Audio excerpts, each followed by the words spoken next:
아랍에미리트 대통령의 발언 하나가 전 세계를 충격에 빠뜨렸습니다.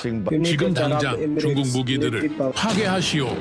새벽 4시 UAE 최고의 사령관들이 긴급히 움직이기 시작했습니다. 단 30초짜리 한국 영상 하나에 세계 최강 대국들과 등을 지는 극단적 결단을 내린 아랍에미리트 정부. 대체 이들이 본 단 30초의 영상은 무엇일까요? 한국의 기술력은 상상을 초월합니다. 더 충격적인 것은 그 30초 영상이 불러온 세계적인 파장. 이스라엘과 이란의 충돌, 또다시 시작된 전쟁의 위기 속에 우리는 결단을 내려야 했다. 그리고 우리는 중국과 미국이 아닌 한국을 선택했다. 그들은 달랐다. 그들은 우리에게 진심이었다. 대체 무슨 일이 벌어진 걸까요? 그 전에 잠깐 1초 만에 누를 수 있는 좋아요 버튼을 꾹 눌러주시면 영상 제작에 아주 큰 힘이 됩니다. 그럼 바로 시작하겠습니다. 폭발음이 산 전체를 뒤흔들었습니다. 저는 카시말 하산입니다. 아랍에미리트 군 무기 수입 담당 차관으로 15년간 이 일을 해왔지만 오늘 같은 날은 처음이었어요. 차관님, 박격포가 또 고장났습니다. 무정의를 통해 들려온 병사의 다급한 목소리가 제 심장을 조였습니다. 이번 주에만 벌써 3번째였어요. 산악훈련장에서 중국산 박격포가 또다시 말썽을 부린 거였습니다. 뭐라고? 또? 저도 모르게 한숨이 나왔어요. 박격포가 발사 직후 과열되면서 완전히 멈춰버렸다는 보고였습니다. 조준 시스템마저 오류를 일으키고 있었죠. 헬기를 타고 현장으로 급히 향했습니다. 아래로 내려다 보이는 훈련장 상황이 한눈에 들어왔어요. 박격포들이 여기저기 흩어져 있고 병사들은 어찌할 바를 몰라 하고 있었습니다. 착륙하자마자 현장 지휘관이 달려왔어요. 차관님, 5대가 동시에 고장났습니다. 완전히 멈췄어요. 이런 젠장, 정말 참담한 광경이었습니다. 병사들의 당황한 표정을 보니 가슴이 답답해졌어요. 이 문제는 어전을 일이 아니었습니다. 오래전부터 계속된 악몽이었거든요. 처음 중국 측에서 박격포를 도입할 때는 저렴한 가격 때문에 좋은 선택이라고 생각했어요. 가성비가 뛰어나다. 중국 업체 담당자가 자신 있게 말했던 게 기억났습니다. 예산도 절약할 수 있었고 성능도 나쁘지 않다고 했거든요. 하지만 실제로 사용해보니 완전히 다른 이야기였습니다. 명중률은 형편없었고 고장은 수시로 일어났어요. 가장 큰 문제는 신뢰성이었습니다. 언제 작동을 멈출지 예측할 수 없었거든요. 우리나라는 지형상 산악지대도 많습니다.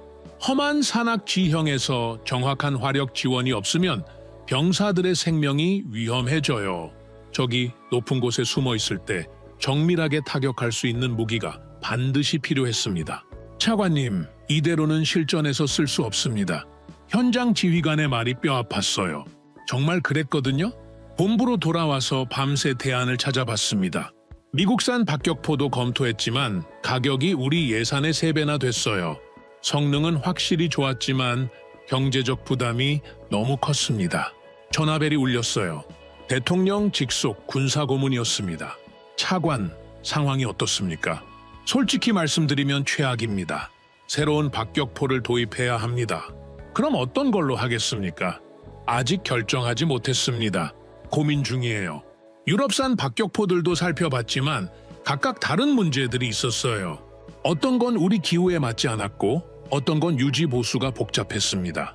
러시아산은 정치적 문제 때문에 도입하기 어려웠고요.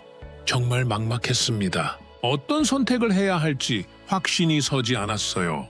하지만 시간은 계속 흘러갔고 우리 군의 화력 공백은 점점 심각해져 갔습니다.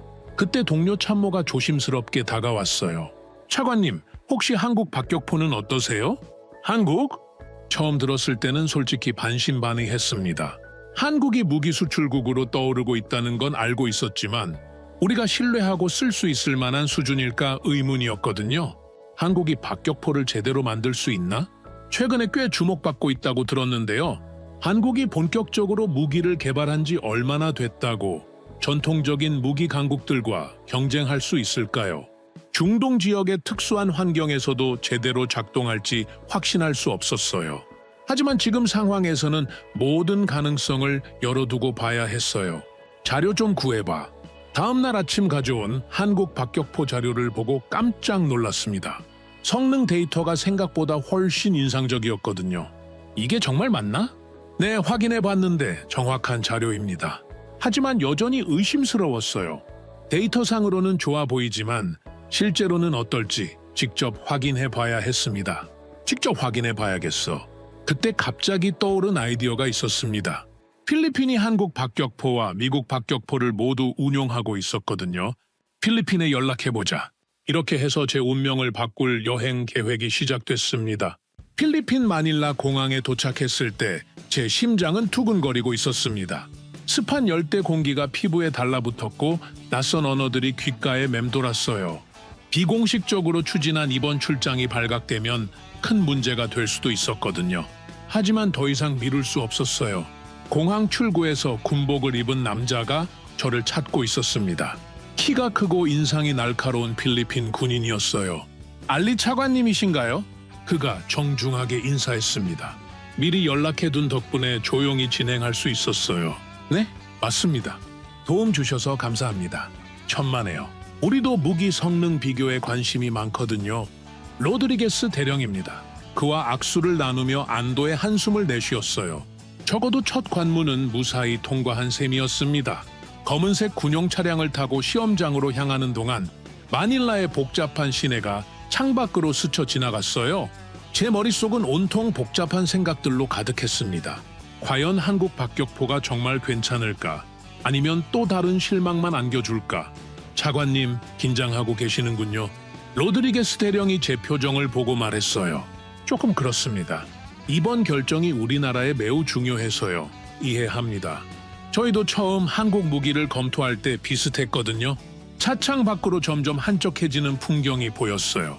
도심을 벗어나 교외로 향하고 있었습니다. 1시간 정도 달리니 거대한 철조망으로 둘러싸인 군사시설이 나타났어요. 필리핀 군사 시험장에 도착하니 이미 두 종류의 박격포가 넓은 사격장에 준비돼 있었습니다. 하나는 미국제, 다른 하나는 한국제였어요.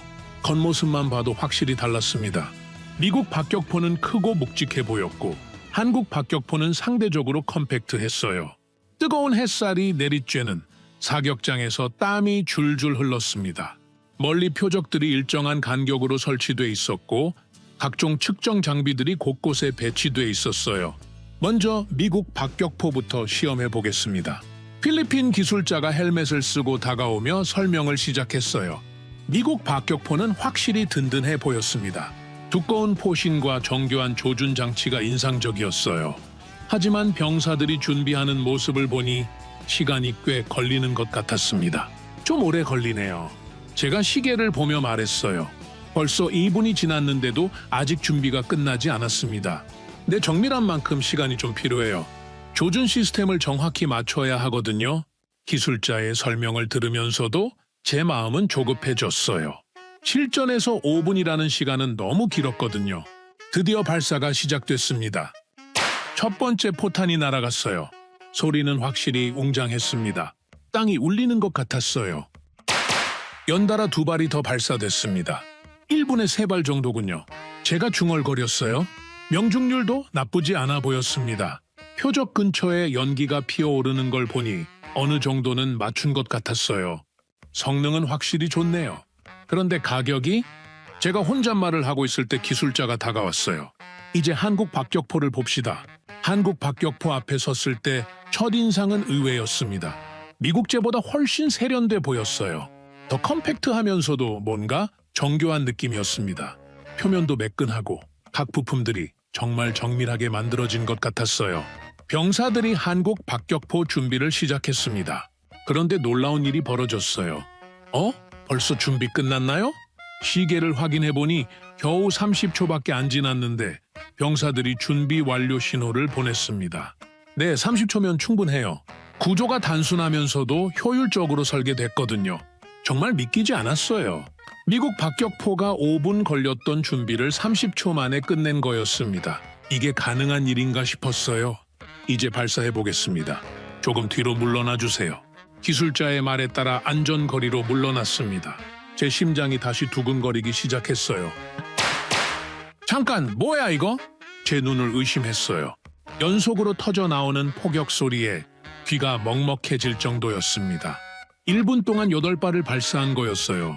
미국 박격포보다 2배 이상 빨랐습니다. 이게 정말 가능한 일인가요? 제가 기술자에게 물어봤지만 그도 놀란 표정이었어요. 분명 여러 번 봤을 텐데도 여전히 신기한 듯 했습니다. 명중률은 어떻게 됩니까? 확인해 보겠습니다. 무정의로 표적 확인을 지시한 기술자는 잠시 기다렸어요. 그 몇 분이 정말 길게 느껴졌습니다. 표적을 확인하러 간 병사들이 무정의로 보고했을 때 기술자의 표정이 심상치 않았어요. 어떻습니까? 제가 조급하게 물었어요. 100% 명중입니다. 10발 모두 표적 중앙을 맞췄어요. 그리고 뭔가요?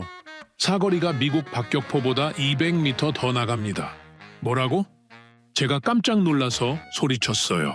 주변에 있던 다른 군인들도 고개를 돌아볼 정도였습니다. 준비 시간은 더 빠르고 발사 속도는 2배 이상이고 명중률은 완벽하고 사거리까지 더 길다니요. 정말 확실한가요?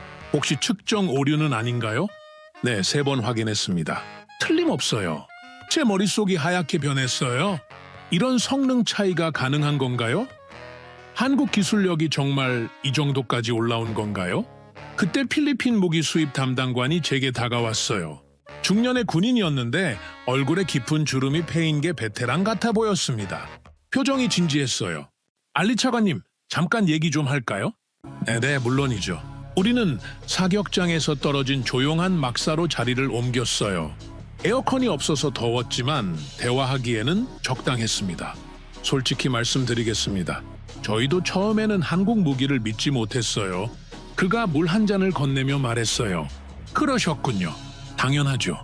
한국이 무기를 본격적으로 만든 지 얼마나 됐다고 미국이나 러시아와 경쟁하겠어요. 그런데 그가 잠시 멈췄다가 계속 말했습니다. 하지만 직접 써보니 완전히 달랐습니다. 성능도 뛰어나지만 더 중요한 게 있어요. 뭔가요? 제가 앞으로 몸을 기울였어요. 한국은 무기만 파는 나라가 아닙니다. 다른 나라들과 달라요. 어떻게 다른데요? 미국이나 중국은 무기를 팔고 나면 끝이에요. 돈만 받으면 그만이죠.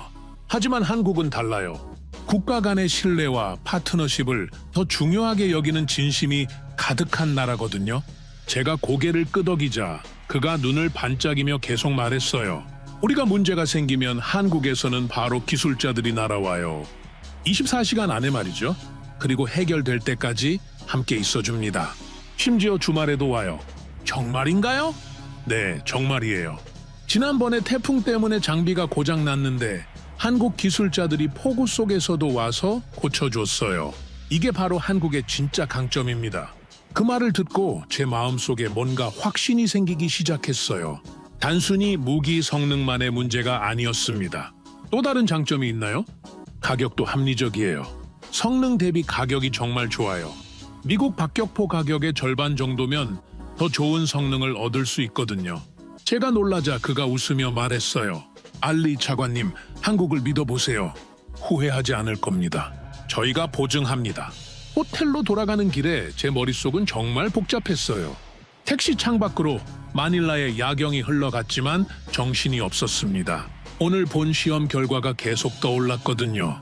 30초 준비 시간, 1분에 8발 발사, 완벽한 명중률, 더 긴 사거리까지.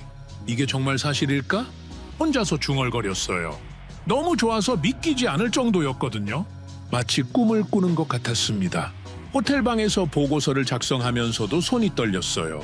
이 내용을 본국에 보고하면 과연 믿어줄까요?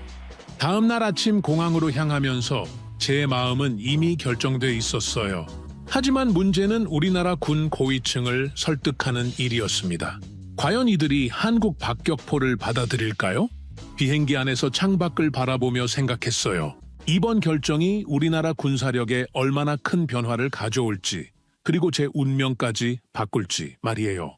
아랍에미리트로 돌아온 다음 날 긴급 군사회의가 소집됐습니다. 대통령 직속 군사고문실 회의실은 냉방이 강하게 틀어져 있었지만 제 등에는 식은땀이 흘렀어요. 길고 넓은 회의용 테이블 주위로 군 고위 간부들이 하나둘 자리에 앉았습니다. 자, 그럼 시작하겠습니다. 군사고문이 회의를 열었어요. 그의 표정이 평소보다 심각해 보였습니다. 차관님, 필리핀에서의 조사 결과를 보고해 주십시오. 모든 시선이 저에게 집중됐어요. 제가 준비한 자료를 펼치며 심호흡을 했습니다. 존경하는 장군님들, 필리핀에서 직접 확인한 결과를 말씀드리겠습니다. 회의실 분위기가 긴장됐어요. 누구도 말하지 않았지만 모두가 이 회의의 중요성을 알고 있었거든요. 한국 박격포의 성능이 예상을 훨씬 뛰어넘었습니다. 준비 시간 30초, 1분간 8발 발사, 명중률 100%, 그리고 미국산보다 사거리가 200m 더 길었습니다. 정말입니까? 참모총장이 놀란 표정으로 물었어요. 네, 3번 확인한 결과입니다. 그때 육군사령관이 끼어들었습니다. 하지만 차관님, 우리에게는 더 현실적인 문제가 있습니다. 예산 말입니다. 회의실 분위기가 바뀌기 시작했어요. 각자의 입장이 드러나기 시작한 거였습니다. 중국 박격포가 가격 면에서 훨씬 유리합니다. 한국산의 절반 가격이에요. 육군사령관의 말에 몇몇 간부들이 고개를 끄덕였습니다. 예산 문제는 항상 민감한 사안이었거든요. 사령관님, 하지만 중국산의 문제점은 이미 확인됐지 않습니까? 제가 반박했지만 그는 고개를 저었어요. 그건 초기 모델의 문제였습니다. 중국 측에서 개선된 버전을 제공하겠다고 했어요. 게다가 추가 할인까지 해준다고 하더군요. 해군사령관이 끼어들었습니다. 저는 미국산을 추천합니다. 확실히 검증된 무기잖아요. 전 세계에서 사용하고 있고 신뢰성이 입증됐어요. 하지만 가격이 너무 비쌉니다. 품질에는 대가가 따르는 법이죠. 우리 병사들의 생명이 걸린 문제인데 몇 달러 아끼려고 모험할 수는 없어요. 회의실이 점점 뜨거워졌습니다. 각자의 주장이 팽팽하게 맞서고 있었어요. 저는 제 자료를 다시 펼쳤습니다. 장군님들, 잠깐만 들어보십시오. 성능 비교표를 보시면 차관님, 공군사령관이 제 말을 끊었어요. 한국 무기를 신뢰할 수 있다고 확신하십니까? 실전 경험은 얼마나 됩니까? 날카로운 질문이었어요. 실제로 한국 무기의 실전 데이터는 많지 않았거든요. 물론 전통적인 무기 강국들에 비하면 경험이 부족합니다. 하지만 기술력은 그것 봐요. 경험이 부족한 무기를 우리가 굳이 선택해야 할 이유가 있습니까? 공군사령관의 말에 다른 간부들도 웅성거리기 시작했어요. 분위기가 불리해지고 있었습니다. 게다가 한국과는 아직 군사적 파트너십이 깊지 않잖아요. 육군 참모차장이 한마디 보탰습니다. 미국과는 오랜 협력 관계가 있고 중국과는 경제적 유대가 강해요. 한국을 선택할 전략적 이유가 있을까요? 제 심장이 빨리 뛰기 시작했어요. 이대로는 안 되겠다는 생각이 들었습니다. 장군님들, 제가 필리핀에서 직접 들은 이야기가 있습니다. 회의실이 조용해졌어요. 모두가 제 말에 집중했습니다. 필리핀 담당관이 이렇게 말했습니다. 한국은 무기만 파는 나라가 아니라고요. 문제가 생기면 24시간 내에 기술자들이 날아와서 해결해준다고 했어요. 그건 영업용 멘트 아닙니까? 해군사령관이 비웃듯 말했어요. 아닙니다. 실제로 태풍 때 고장난 장비를 폭우 속에서도 와서 고쳐줬다고 합니다. 참모총장이 턱을 만지며 생각에 잠겼어요. 그때 육군사령관이 다시 말했습니다. 하지만 현실적으로 생각해 보십시오. 중국산을 선택하면 예산을 대폭 절약할 수 있어요. 그 돈으로 다른 필요한 장비들을 더 살 수 있고요. 맞습니다. 경제성을 무시할 수 없어요. 격리 담당관이 동조했습니다. 중국 측에서는 장기 할부 조건도 제시했어요. 당장 부담이 없다고 보시면 됩니다. 제가 다시 입을 열었습니다. 하지만 장기적으로 보면 어떨까요? 고장이 자주 나서 유지 비용이 더 들고 교체 주기도 짧아질 텐데요. 그런 문제는 충분히 개선될 수 있습니다. 육군사령관이 고집스럽게 말했어요. 이미 중국 측과 상당한 논의가 진행됐고 기술 지원 약속도 받았어요. 해군사령관이 다른 각도에서 접근했습니다. 저는 여전히 미국산이 최선이라고 봅니다. 비싸더라도 확실한 걸 사는 게 낫지 않을까요? 미국산은 정말 너무 비쌉니다. 공군사령관이 고개를 저었어요. 예산의 3배가 넘어요. 국방부에서 승인해 줄 리가 없어요. 회의는 점점 미궁으로 빠져들고 있었습니다. 각자의 주장만 반복되고 있었어요. 저는 마지막 카드를 꺼내기로 했습니다. 장군님들, 제가 한 가지 더 말씀드릴 게 있습니다. 모든 시선이 다시 저에게 집중됐어요. 한국 박격포의 가격은 미국산의 절반 수준입니다. 하지만 성능은 더 뛰어나고요. 이게 바로 가성비 아닙니까? 정말입니까? 참모총장이 관심을 보였어요. 네, 정확한 수치는 여기 있습니다. 제가 자료를 넘기자 간부들이 하나둘 살펴보기 시작했어요. 이 정도라면 격리 담당관이 중얼거렸습니다. 하지만 여전히 신뢰성 문제가 남아있어요. 공군 사령관이 고집을 부렸어요. 장군님, 필리핀이 이미 검증했습니다. 2년 넘게 사용하고 있는데 만족도가 매우 높다고 했어요. 그래도 우리 환경과는 다르잖아요. 사막 환경에서도 테스트했다고 합니다. 모래바람과 극한 온도에서도 문제 없었어요. 제 말에 몇몇 간부들의 표정이 바뀌기 시작했어요. 정말 그렇다면 참모총장이 다른 간부들을 둘러봤습니다. 여러분은 어떻게 생각하십니까? 긴 침묵이 흘렀어요. 모두가 고민에 빠져 있었습니다. 저는 마지막으로 한마디 더 했습니다. 장군님들, 우리에게 진짜 필요한 건 뭡니까? 싸기만 한 무기입니까? 아니면 비싸기만 한 무기입니까? 저는 효율적이면서도 신뢰할 수 있는 무기라고 생각합니다. 회의실이 다시 조용해졌어요. 이제 결정의 순간이 다가오고 있었습니다. 회의가 끝난 지 이틀 후 제 사무실 전화기가 요란하게 울렸습니다. 발신자를 확인해보니 중국 무기 수출 회사 부사장이었어요. 왕밍후라는 사람이었는데 목소리부터 심상치 않았습니다. 알리 차관님, 안녕하세요. 급히 만나 뵙고 싶은데 시간 되시나요? 무슨 일이신지요? 전화로는 말씀드리기 어려운 내용입니다. 오늘 저녁 어떠세요? 뭔가 수상했어요. 평소에는 이렇게 급하게 연락한 적이 없었거든요. 하지만 거절할 이유도 없었습니다. 좋습니다. 어디서 만날까요? 저희가 예약한 레스토랑으로 모시겠습니다. 그날 저녁 고급 중식당에서 왕 부사장을 만났습니다. 그는 평소와 달리 긴장한 표정이었어요. 넓은 개인 룸에 화려한 중국 요리들이 가득 차려져 있었지만 분위기는 무거웠습니다.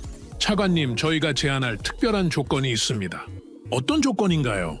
왕 부사장이 서류 봉투를 꺼내며 말했어요. 박격포 가격을 30% 더 깎아드리겠습니다. 그리고 무료 기술 지원을 5년간 제공하고요. 갑자기 왜 그런 조건을 제시하시는 건가요? 제가 의아해하자 그의 표정이 더욱 진지해졌어요. 솔직히 말씀드리면 한국 무기에 대한 소문을 들었습니다. 하지만 차관님, 신중하게 생각해보세요. 무슨 말씀이신지요? 한국은 무기 분야에서 신생국입니다. 검증되지 않은 기술에 국가의 운명을 맡길 수 있으신가요? 왕 부사장의 목소리에는 확신이 담겨 있었어요. 하지만 동시에 조급함도 느껴졌습니다. 저희 중국은 이미 전 세계 50개국의 무기를 수출하고 있습니다. 이런 경험과 실적을 무시할 수 있으신가요? 그가 테이블 위에 두꺼운 파일을 올려놓았어요. 여기 보십시오. 파키스탄, 방글라데시, 미얀마 모두 저희 박격포를 사용해서 만족하고 있어요. 하지만 성능 면에서는 제가 말하려는데 그가 손을 들어 막았어요. 성능, 차관님. 실전에서는 성능보다 신뢰성이 더 중요합니다. 아무리 좋은 무기라도 고장나면 쓸모없어요. 그런데 지금까지 중국산 박격포가 자주 고장났잖아요. 그건 구형 모델의 문제였습니다. 새로운 모델은 완전히 다릅니다. 왕 부사장이 태블릿을 꺼내 영상을 보여줬어요. 최신형 중국 박격포의 시연 장면이었습니다. 보십시오. 개선된 모델의 성능이에요. 더 이상 고장 문제는 없습니다. 영상을 보니 확실히 이전보다는 나아 보였어요. 하지만 여전히 한국 박격포만큼 인상적이지는 않았습니다. 게다가 차관님, 경제적 측면도 생각해보세요. 저희 조건이면 예산을 크게 절약할 수 있어요. 그 돈으로 다른 필요한 장비들을 살 수 있고요. 저도 모르게 고민하는 표정을 지었나 봐요. 왕 부사장이 더욱 적극적으로 나왔습니다. 그리고 차관님, 중국과 아랍에미리트의 경제 관계도 고려해야 하지 않을까요? 석유 수출의 상당 부분이 중국으로 가고 있잖아요. 이건 단순한 무기 거래 제한이 아니었어요. 은근한 압박이 느껴졌습니다. 저희와의 관계가 악화되면 다른 분야에도 영향이 있을 수 있어요. 그게 무슨 뜻입니까? 위협하는 게 아닙니다. 다만 상호 협력 관계에서는 서로 배려하는 게 좋지 않을까요? 왕 부사장의 미소가 어색했어요. 분명히 압박하고 있었지만 직접적으로 말하지는 않았습니다. 차관님, 이번 주 안에 답변 주시면 추가 혜택도 드릴 수 있어요. 어떤 혜택인가요? 개인적인 혜택 말입니다. 그가 작은 봉투를 슬쩍 밀어줬어요. 제 심장이 빨리 뛰기 시작했습니다. 이건 뭡니까? 별거 아닙니다. 그냥 감사의 표시예요. 이건 명백한 뇌물 제안이었어요. 저는 봉투를 밀어내며 말했습니다. 이런 건 받을 수 없습니다. 오해하지 마세요. 그냥 친선의 의미예요. 아니요, 정중히 거절하겠습니다. 왕 부사장의 표정이 차갑게 변했어요. 차관님, 신중하게 생각해 보세요. 잘못된 선택을 하면 후회할 수도 있어요. 집으로 돌아가는 길에 제 마음은 무거웠어요. 중국의 압박이 생각보다 거셌습니다. 다음 날 아침, 이번에는 미국 국방부 관계자에게서 연락이 왔어요. 차관님, 제임스 톰슨입니다. 중동 담당 국방부 차관보인데요. 안녕하세요. 혹시 시간 되시면 저희 대사관으로 오실 수 있으신가요? 중요한 얘기가 있어서요. 미국 대사관은 중국 레스토랑과는 완전히 다른 분위기였어요. 격식 있고 권위적인 느낌이었습니다. 톰슨 차관보는 정장을 단정하게 입은 전형적인 미국 관료였어요. 차관님, 직설적으로 말씀드리겠습니다. 저희 박격포가 최선의 선택이라고 확신합니다. 가격 문제가... 가격? 차관님, 국가 안보의 가격을 따질 수 있나요? 톰슨 차관보의 말투는 확신에 차 있었어요. 저희 무기는 이라크, 아프가니스탄에서 실전 검증을 거쳤습니다. 이런 경험을 가진 무기가 또 있나요? 하지만 예산 제약이... 예산은 조정 가능합니다. 저희가 특별 할부 조건을 제시할 수 있어요. 그가 문서를 꺼내며 설명했어요. 10년 장기 할부에 저금리까지 적용해드리겠습니다. 당장 부담은 없을 거예요. 그래도 여전히 부담스럽습니다. 차관님, 미국과 아랍에미리트의 관계를 생각해 보세요. 저희는 오랜 파트너잖아요? 톰슨 차관보의 표정이 진지해졌어요.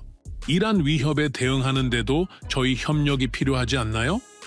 군사 정보 공유나 합동 훈련 같은 것들 말이에요. 이것도 은근한 압박이었어요. 미국과의 관계가 악화되면 안보에 문제가 생길 수 있다는 뜻이었습니다. 그리고 차관님, 한국 무기를 선택하는 건 위험한 도박이에요. 검증되지 않은 기술에 의존할 수 있나요? 하지만 성능 테스트에서는 테스트와 실전은 다릅니다. 저희는 수십 년간의 실전 경험이 있어요. 톰슨 차관보가 레이저 포인터로 스크린을 가리키며 설명했어요. 이게 걸프전에서의 실전 데이터입니다. 98% 성공률을 기록했어요. 확실히 인상적인 데이터였어요. 하지만 제 마음속에는 여전히 한국 박격포의 놀라운 성능이 남아 있었습니다. 차관님, 이번 주 안에 결정해 주시면 추가 기술 지원도 제공하겠습니다. 어떤 기술 지원인가요? 최신 조준 시스템과 통신 장비까지 포함해서요. 이건 다른 나라에는 제공하지 않는 특별 대우입니다. 사무실로 돌아와서 저는 책상에 앉아 깊은 생각에 빠졌어요. 중국과 미국의 압박이 생각보다 거셌습니다. 어떻게 해야 할까요? 그때 문득 필리핀 담당관의 말이 떠올랐어요. 한국은 국가 간의 신뢰와 파트너십을 중요하게 여기는 나라라는 말이요. 제 마음속에서 무언가 확신이 서기 시작했습니다. 성능도 뛰어나고 가격도 합리적이며 무엇보다 진정성이 있는 파트너, 그게 바로 한국이었어요. 다음 날 아침, 저는 대통령에게 최종 보고를 위한 준비를 시작했습니다. 이제 결정의 순간이 다가오고 있었어요. 대통령궁 최고 회의실의 문이 열렸을 때 저는 가슴이 터질 것 같았습니다. 넓고 웅장한 회의실에는 아랍에미리트의 최고 권력자들이 모여 있었어요. 대통령을 중심으로 국방장관, 각군사령관, 그리고 주요 참모들까지 이 자리에서 우리나라의 미래가 결정될 거였습니다. 자리에 앉으십시오. 대통령의 목소리는 평소처럼 차분했지만 눈빛에는 결단의 의지가 담겨 있었어요. 저는 준비한 자료들을 정리하며 마지막 점검을 했습니다. 차관님, 그동안 고생 많았습니다. 이제 최종 결정을 내려야 할 때군요. 네, 대통령님. 제 목소리가 약간 떨렸어요. 이 순간을 위해 몇 주간 준비했지만 여전히 긴장됐습니다.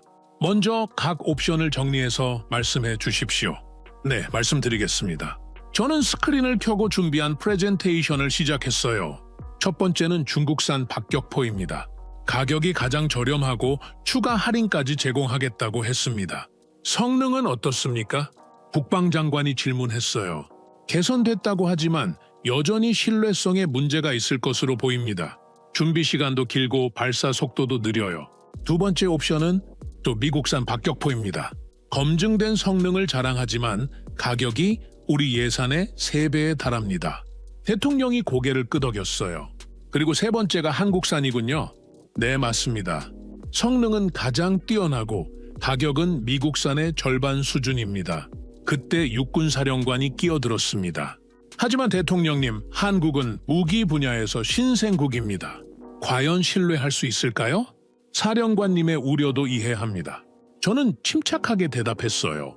하지만 필리핀에서 직접 확인한 결과 매우 만족스러웠습니다. 2년간 사용하면서 단 한 번도 문제가 없었다고 했어요. 그래도 우리 환경과는 다르잖아요. 공군사령관이 반박했습니다. 사막 조건에서도 테스트했다고 합니다. 모래바람과 극한 온도에서도 안정적으로 작동했어요. 제가 영상 자료를 보여주자 회의실이 조용해졌어요. 한국 박격포의 시연 장면이 생생하게 펼쳐졌습니다. 놀랍군요. 대통령이 감탄했어요. 30초 준비에 1분간 8발 발사라. 게다가 명중률이 100%였습니다. 저는 자신 있게 말했어요. 그때 해군 사령관이 다른 각도에서 접근했습니다. 하지만 대통령님, 정치적 고려사항도 있지 않습니까? 중국과 미국은 우리의 중요한 파트너들이에요. 무슨 말씀인지요? 한국을 선택하면 다른 두 나라와의 관계가 어색해질 수 있어요. 그건 기호일 겁니다. 제가 반박했어요. 무기 선택은 순수하게 성능과 경제성을 기준으로 해야 합니다. 정치적 고려는 별개의 문제죠. 국방장관이 고민하는 표정으로 말했어요. 차관님 말씀도 맞지만 현실적으로 무시할 수 없는 부분이 있어요. 그렇다면 질문 하나 드려도 될까요? 저는 조심스럽게 말했어요. 만약 전쟁이 났다면 어떤 무기를 원하시겠습니까? 정치적으로 올바른 무기인가요? 아니면 확실하게 적을 무찌를 수 있는 무기인가요? 회의실이 조용해졌어요. 모두가 제 질문의 핵심을 이해했기 때문이었습니다. 우리 병사들의 생명이 걸린 문제입니다. 최고의 성능을 가진 무기를 선택해야 하지 않을까요? 대통령이 깊은 생각에 잠겼어요. 긴 침묵이 흘렀습니다. 차관님, 필리핀 관계자가 한 말을 다시 한번 들려주십시오. 네, 대통령님. 저는 그날의 기억을 떠올리며 말했어요. 그분이 이렇게 말했습니다. 한국은 무기만 파는 나라가 아닙니다. 다른 나라들과 달라요. 국가 간의 신뢰와 파트너십을 더 중요하게 여기는 진심이 가득한 나라거든요. 계속하십시오. 문제가 생기면 24시간 내에 기술자들이 날아와서 해결해 줍니다. 태풍 속에서도 와서 고쳐줬어요. 이게 바로 한국의 진짜 강점입니다. 대통령의 눈빛이 변했어요. 흥미롭군요. 다른 나라들은 어떤가요? 중국은 돈만 받으면 끝이라고 했습니다. 미국도 계약 이후에는 관심이 없고요. 하지만 한국은 파트너십을 중요하게 여긴다고 했어요. 파트너십. 대통령이 그 단어를 천천히 되뇌었어요. 우리에게 진정 필요한 게 바로 그런 관계가 아닐까요? 국방장관이 조심스럽게 말했어요. 대통령님, 필리핀 관계자의 추천이 그렇게 중요한가요? 중요합니다. 대통령의 대답이 단호했어요. 실제 사용자의 증언만큼 확실한 검증은 없어요. 더구나 2년간 사용한 경험을 바탕으로 한 조언이니까요. 그때 참모총장이 다른 관점을 제시했어요. 하지만 대통령님, 중국과 미국의 반발도 고려해야 하지 않을까요? 이미 상당한 압박이 들어오고 있는 상황이에요. 압박? 대통령의 표정이 날카로워졌어요. 어떤 압박 말입니까? 저는 지난 며칠간의 일들을 솔직하게 보고했어요. 중국의 뇌물 제한과 미국의 은근한 위협까지 모두 말이에요. 이런 일이 있었군요. 대통령이 차갑게 말했어요. 우리의 주권적 결정에 압박을 가한다는 말입니까? 그런 뉘앙스였습니다. 용납할 수 없는 일이군요. 대통령이 일어서며 창밖을 바라봤어요. 도심의 고층 빌딩들이 멀리 보였습니다. 우리는 독립된 주권 국가입니다. 외부의 압박에 굴복할 수는 없어요. 회의실 분위기가 완전히 바뀌었어요. 모든 참석자들이 대통령의 결심을 느낄 수 있었습니다. 그리고 무엇보다 우리 병사들에게 최고의 무기를 제공해야 할 의무가 있습니다. 대통령이 다시 자리로 돌아왔어요. 차관님, 한국 박격포의 성능이 정말 확실한가요? 네, 대통령님. 제가 직접 확인했습니다. 가격은 미국산의 절반이고 중국산보다는 비싸지만 성능 차이를 고려하면 훨씬 경제적입니다. 사후 서비스는 필리핀 사례를 보면 완벽합니다. 24시간 지원 체계를 갖추고 있어요. 대통령이 다른 참석자들을 둘러봤어요. 여러분들의 의견은 어떻습니까? 긴 침묵 후에 참모총장이 먼저 입을 열었어요. 성능 면에서는 한국산이 확실히 우수해 보입니다. 저도 동의합니다. 국방장관이 뒤따랐어요. 경제성까지 고려하면 최선의 선택인 것 같습니다. 다른 참석자들도 하나둘 동의의 뜻을 표했어요. 분위기가 완전히 한국 쪽으로 기울었습니다. 좋습니다. 대통령이 마지막으로 말했어요. 결정을 내리겠습니다. 우리는 한국 박격포를 도입하겠습니다. 회의실에 박수 소리가 울려 퍼졌어요. 저는 가슴이 뛰어서 어쩔 줄 몰랐습니다. 차관님, 즉시 한국 측과 협상을 시작하십시오. 네, 대통령님. 이렇게 해서 역사적인 결정이 내려졌습니다. 아랍에미리트가 한국 박격포를 선택한 순간이었어요. 한국과의 정식 협상이 시작된 것은 대통령 결정이 내려진 지 일주일 후였습니다. 아랍에미리트 국방부 회의실에는 한국 방산업체 대표단이 도착해 있었어요. 이번 협상의 성패가 우리나라 군사력 강화에 결정적 역할을 할 거였습니다. 한국 측 대표단을 이끄는 사람은 김태훈 이사였어요. 40대 후반에 침착한 인상을 가진 사람이었는데 첫인상부터 신뢰감이 들었습니다. 그와 함께 온 기술진들도 모두 전문가다운 분위기를 풍겼어요. 안녕하십니까, 차관님. 김태훈입니다. 반갑습니다. 먼 길 오시느라 고생하셨어요. 악수를 나누며 저는 이상한 느낌을 받았어요. 다른 나라 업체들과는 뭔가 달랐습니다. 과도한 세일즈나 화려한 프레젠테이션 대신 진솔한 태도가 느껴졌거든요. 우선 저희 제품을 선택해 주셔서 감사합니다. 김 이사의 첫 마디였어요. 하지만 계약 전에 솔직하게 말씀드릴 게 있습니다. 어떤 말씀인지요? 저는 약간 긴장했어요. 혹시 문제가 있는 건 아닐까 싶었거든요.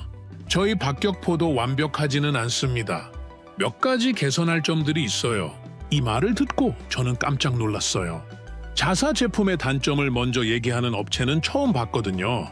예를 들어 고온에서 연속 발사할 때 냉각 시간이 조금 필요합니다. 그리고 특정 각도에서는 명중률이 미세하게 떨어져요. 김 이사가 정직하게 설명했어요. 하지만 이런 문제들을 해결하기 위해 지속적으로 개선하고 있습니다. 그리고 사용 과정에서 발견되는 모든 문제는 즉시 해결해 드릴 겁니다. 이런 솔직함이 오히려 더 신뢰감을 줬어요. 다른 업체들은 자사 제품이 완벽하다고만 주장했는데 한국은 달랐습니다. 이제 계약 조건을 논의해 볼까요? 제가 서류를 펼치며 말했어요. 예상 가격은 얼마 정도로 생각하고 계신가요? 저희가 제시할 가격은 김 이사가 잠시 멈췄다가 말했어요. 미국산 가격의 45% 수준입니다. 45%요? 저는 귀를 의심했어요. 처음 들었던 절반보다도 더 저렴한 가격이었거든요. 네, 맞습니다. 대량 구매이니까 할인을 적용했어요. 하지만 그렇게 하면 이익이 남을까요? 제가 걱정스럽게 물어봤어요. 너무 저렴하면 품질에 문제가 있을 수도 있었거든요. 이익보다는 신뢰를 더 중요하게 생각합니다. 김 이사의 대답이 진심으로 들렸어요. 첫 거래에서는 손해를 봐도 좋은 파트너 관계를 만드는 게 더 중요해요. 이런 말을 하는 업체는 정말 처음이었어요. 보통은 이익을 최대화하려고 하는데 한국은 정반대였습니다. 그리고 기술 지원도 말씀드리겠습니다. 김 이사가 다른 자료를 꺼냈어요. 저희는 10년간 무상 기술 지원을 제공합니다. 10년요? 다른 업체들은 보통 2에서 3년인데 저희는 다릅니다. 한 번 파트너가 되면 끝까지 책임집니다. 그의 말에 확신이 담겨 있었어요. 그리고 현지 정비소도 설치하겠습니다. 여기 아랍에미리트에 직접 만들어서 언제든 즉시 대응할 수 있게 할 거예요. 현지 정비소까지? 제가 놀라서 되물었어요. 네, 그래야 정말 믿고 쓸 수 있잖아요. 멀리 있으면 문제 생겼을 때 대응이 늦어지니까요. 이런 조건들을 들으면서 저는 점점 더 놀라게 됐어요. 한국이 제시하는 조건들이 너무 좋아서 믿기지 않을 정도였거든요.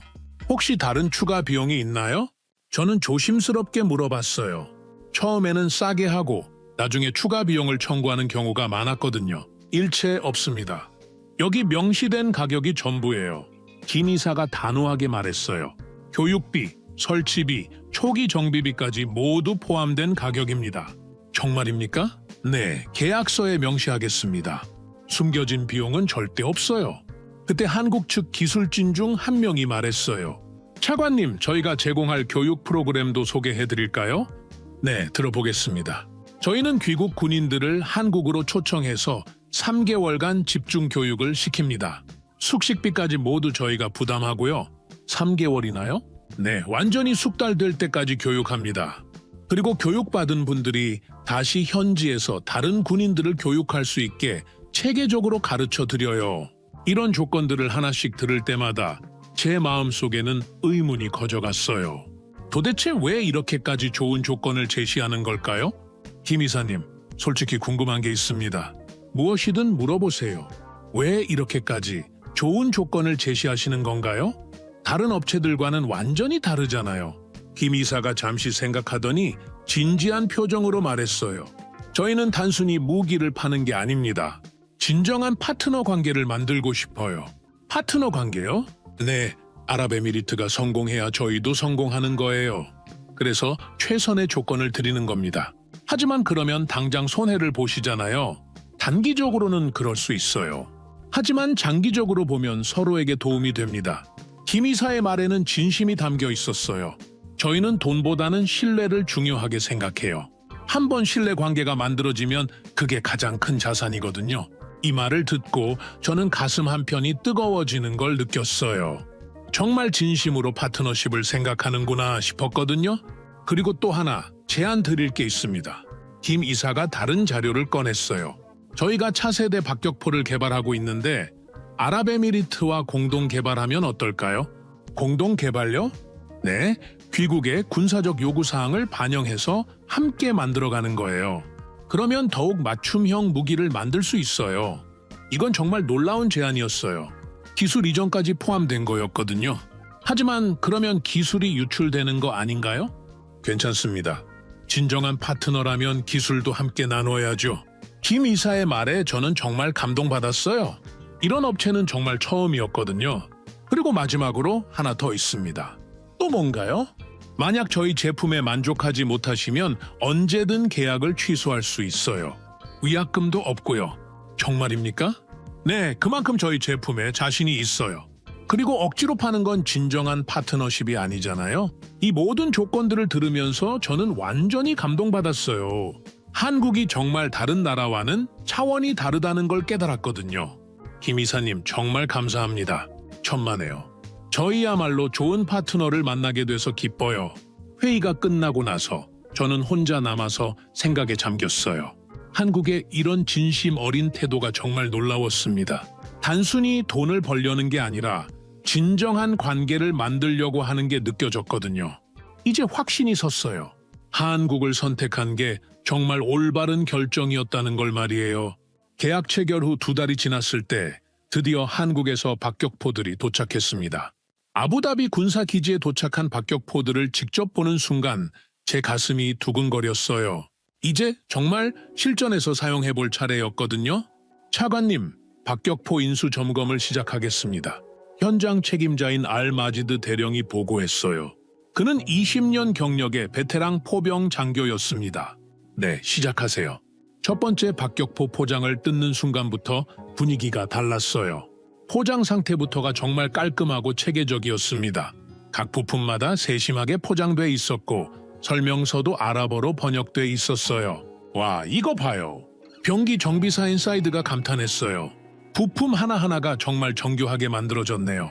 박격포를 조립하는 과정도 놀라웠어요. 설명서대로 하니까 정말 30초 만에 준비가 완료됐습니다. 병사들도 처음에는 믿지 못하겠다는 표정이었어요. 정말 이게 끝인가요? 신병인 하산이 물어봤어요. 그런 것 같은데 알마지드 대령도 의아해했습니다. 기존의 박격포들은 최소 5분은 걸렸거든요. 한 번 더 해보겠습니다. 이번에는 다른 팀이 시도했어요. 역시 30초 만에 준비 완료였습니다. 이건 정말 혁신적이네요. 대령이 고개를 끄덕였어요. 다음 주에 본격적인 사격 훈련이 시작됐습니다. 장소는 동부 산악 지역의 훈련장이었어요. 험준한 산악 지형에서 실제 전투 상황을 가정한 훈련이었습니다. 자, 이제 실전 테스트를 해보겠습니다. 훈련 책임자인 파하드 중령이 훈련을 시작했어요. 그는 걸프전 참전 경험이 있는 실전 전문가였습니다. 첫 번째 사격을 담당한 건 하메드 상사팀이었어요. 15년 경력의 포병 전문가였지만 새로운 무기 앞에서는 긴장한 기색이 역력했습니다. 준비 시작! 하메드 상사가 명령을 내렸어요. 팀원들이 움직이기 시작했습니다. 벌써? 30초도 안 돼서 준비 완료 신호가 나왔어요. 다들 믿기지 않는다는 표정이었습니다. 정말 준비 끝났나요? 파하드 중령이 다시 확인했어요. 네, 완료됐습니다. 그럼 사격 시작하세요. 첫 번째 포탄이 날아갔어요. 소리부터가 달랐습니다. 더 깨끗하고 정확한 발사음이었어요. 연속으로 발사되는 모습을 보면서 모든 관찰자들이 입을 다물지 못했어요. 정말 1분에 8발이 나가고 있었거든요. 명중률 확인하겠습니다. 표적 확인팀이 무전으로 보고했어요. 몇 분 후에 들려온 결과는 충격적이었습니다. 10발 모두 명중, 오차 범위 1m 이내. 뭐라고? 파하드 중령이 소리쳤어요. 정말 확실한가요? 네, 3번 확인했습니다. 완벽한 명중이에요. 훈련장이 순식간에 술렁거렸어요. 병사들끼리 웅성거리는 소리가 들렸습니다. 이게 정말 가능한 일인가? 우리가 지금까지 쓰던 게 뭐였지? 하메드 상사도 믿기지 않는다는 표정이었어요. 15년간 포병을 해왔는데 이런 건 처음 봅니다. 다음 차례는 신병들이었어요. 박격포 경험이 별로 없는 초보자들이었죠. 과연 어떨까 하는 궁금증이 있었습니다. 긴장하지 말고 배운 대로만 하세요. 훈련 교관이 격려했어요. 놀랍게도 신병들도 30초 만에 준비를 마쳤어요. 그리고 사격 결과도 베테랑들과 별 차이가 없었습니다. 어떻게 이런 일이 가능하죠? 신병 중 한 명인 오마르가 물어봤어요. 무기 자체가 쉽게 설계된 것 같아요. 교관이 설명했어요.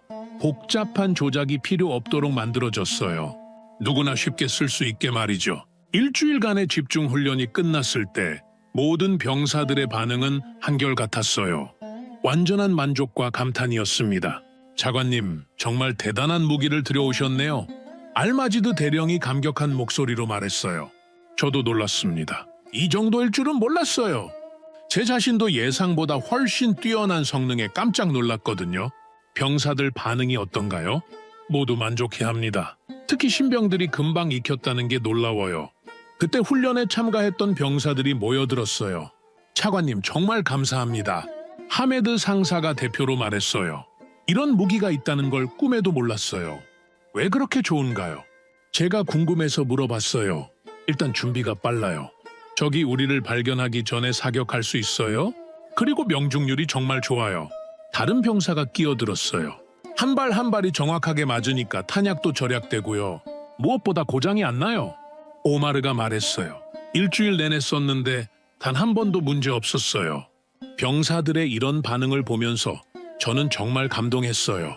한국 박격포가 이들에게 얼마나 큰 도움이 되고 있는지 실감할 수 있었거든요. 한국 사람들은 정말 대단한 것 같아요. 신병 중 한 명이 말했어요. 어떻게 이런 걸 만들 생각을 했을까요? 한국 사람들의 DNA가 정말 특별한 것 같아요. 하메드 상사가 감탄하며 말했어요. 정교함과 효율성을 동시에 추구하는 민족인 것 같아요. 맞아요. 우리가 상상도 못한 방식으로 문제를 해결하네요. 파하드 중령도 동의했어요. 전통적인 방식에 얽매이지 않고 완전히 새로운 접근을 하는 것 같아요. 이런 얘기들을 들으면서 저 자신도 한국에 대한 존경심이 커져갔어요. 정말 혁신적인 사고를 가진 민족이구나 싶었거든요. 차관님, 이제 우리도 자신감이 생겼어요. 알마지드 대령이 말했어요. 어떤 적이 와도 충분히 막을 수 있을 것 같아요. 그래요? 네, 이런 무기가 있다면 걱정 없어요. 대령의 확신에 찬 목소리를 들으니 제 가슴도 뿌듯했어요. 훈련 마지막 날, 모든 병사들이 한자리에 모였어요. 총평가회를 하는 자리였습니다. 여러분, 일주일간 수고 많았습니다. 파하드 중령이 말했어요. 이번 훈련을 통해 우리 군의 전력이 크게 향상됐다고 확신합니다. 박수 소리가 터져 나왔어요. 특히 한국 박격포의 성능은 기대를 훨씬 뛰어넘었습니다. 앞으로 우리는 더욱 강한 군대가 될 것입니다. 중령의 말에 모든 병사들이 환호했어요. 그 모습을 보면서 저는 정말 뿌듯했습니다. 한국 박격포를 선택한 결정이 얼마나 옳았는지 확실히 알 수 있었어요. 단순히 좋은 무기를 산 게 아니라 우리 군의 미래를 바꾼 거였습니다. 그날 밤 숙소로 돌아가면서 저는 생각했어요. 한국이라는 나라가 정말 특별하다는 걸 말이에요. 기술력도 뛰어나지만 그보다 더 중요한 건 진심이었습니다. 이제 마지막 단계만 남았어요. 한국 박격포가 세계 무대에서 어떤 평가를 받을지 정말 기대됐습니다. 한국 박격포가 실전 배치된 지 6개월 후 예상치 못한 일이 벌어졌습니다. 다른 나라들에서 우리 군사 장비에 대한 문의가 쏟아지기 시작한 거예요. 제 사무실 전화기는 하루 종일 울려댔습니다. 차관님, 사우디아라비아 국방부에서 연락 왔습니다. 비서가 급하게 들어왔어요. 또 무기 관련 문의인가요? 네, 한국 박격포를 직접 보고 싶다고 합니다. 이번 주에만 벌써 5번째 문의였어요. 사우디아라비아뿐만 아니라 이집트, 요단, 심지어 파키스탄에서까지 연락이 왔습니다. 뭔가 소문이 났나 봐요. 저는 혼잣말을 했어요. 실제로 소문이 난 이유가 있었습니다. 한 달 전에 열린 중동 방산 전시회에서 우리가 한국 박격포를 공개 시연했거든요. 그때의 반응이 정말 폭발적이었어요. 전시회 당일을 떠올려 보니 지금도 생생했습니다. 아부다비 전시장에는 전 세계 방산업체들과 각국 군 관계자들이 모여 있었어요. 저희는 한국 박격포 부스를 운영하고 있었습니다. 정말 30초 만에 준비된다고요? 이집트 군 대표가 의심스러운 표정으로 물어봤어요. 네, 직접 보여드리겠습니다. 저는 자신 있게 대답했어요. 하메드 상사가 시연을 시작했습니다. 30초 타이머를 켜고 박격포 조립을 시작했어요. 시작, 타이머가 돌기 시작했습니다. 주변에 있던 모든 관람객들이 시계를 보며 주목했어요. 25, 26, 27, 28, 29, 30. 정확히 30초의 준비 완료 신호가 나왔습니다. 와, 이집트 대표가 감탄했어요. 정말 놀랍네요. 이제 발사 시연을 보시겠습니까? 물론이죠.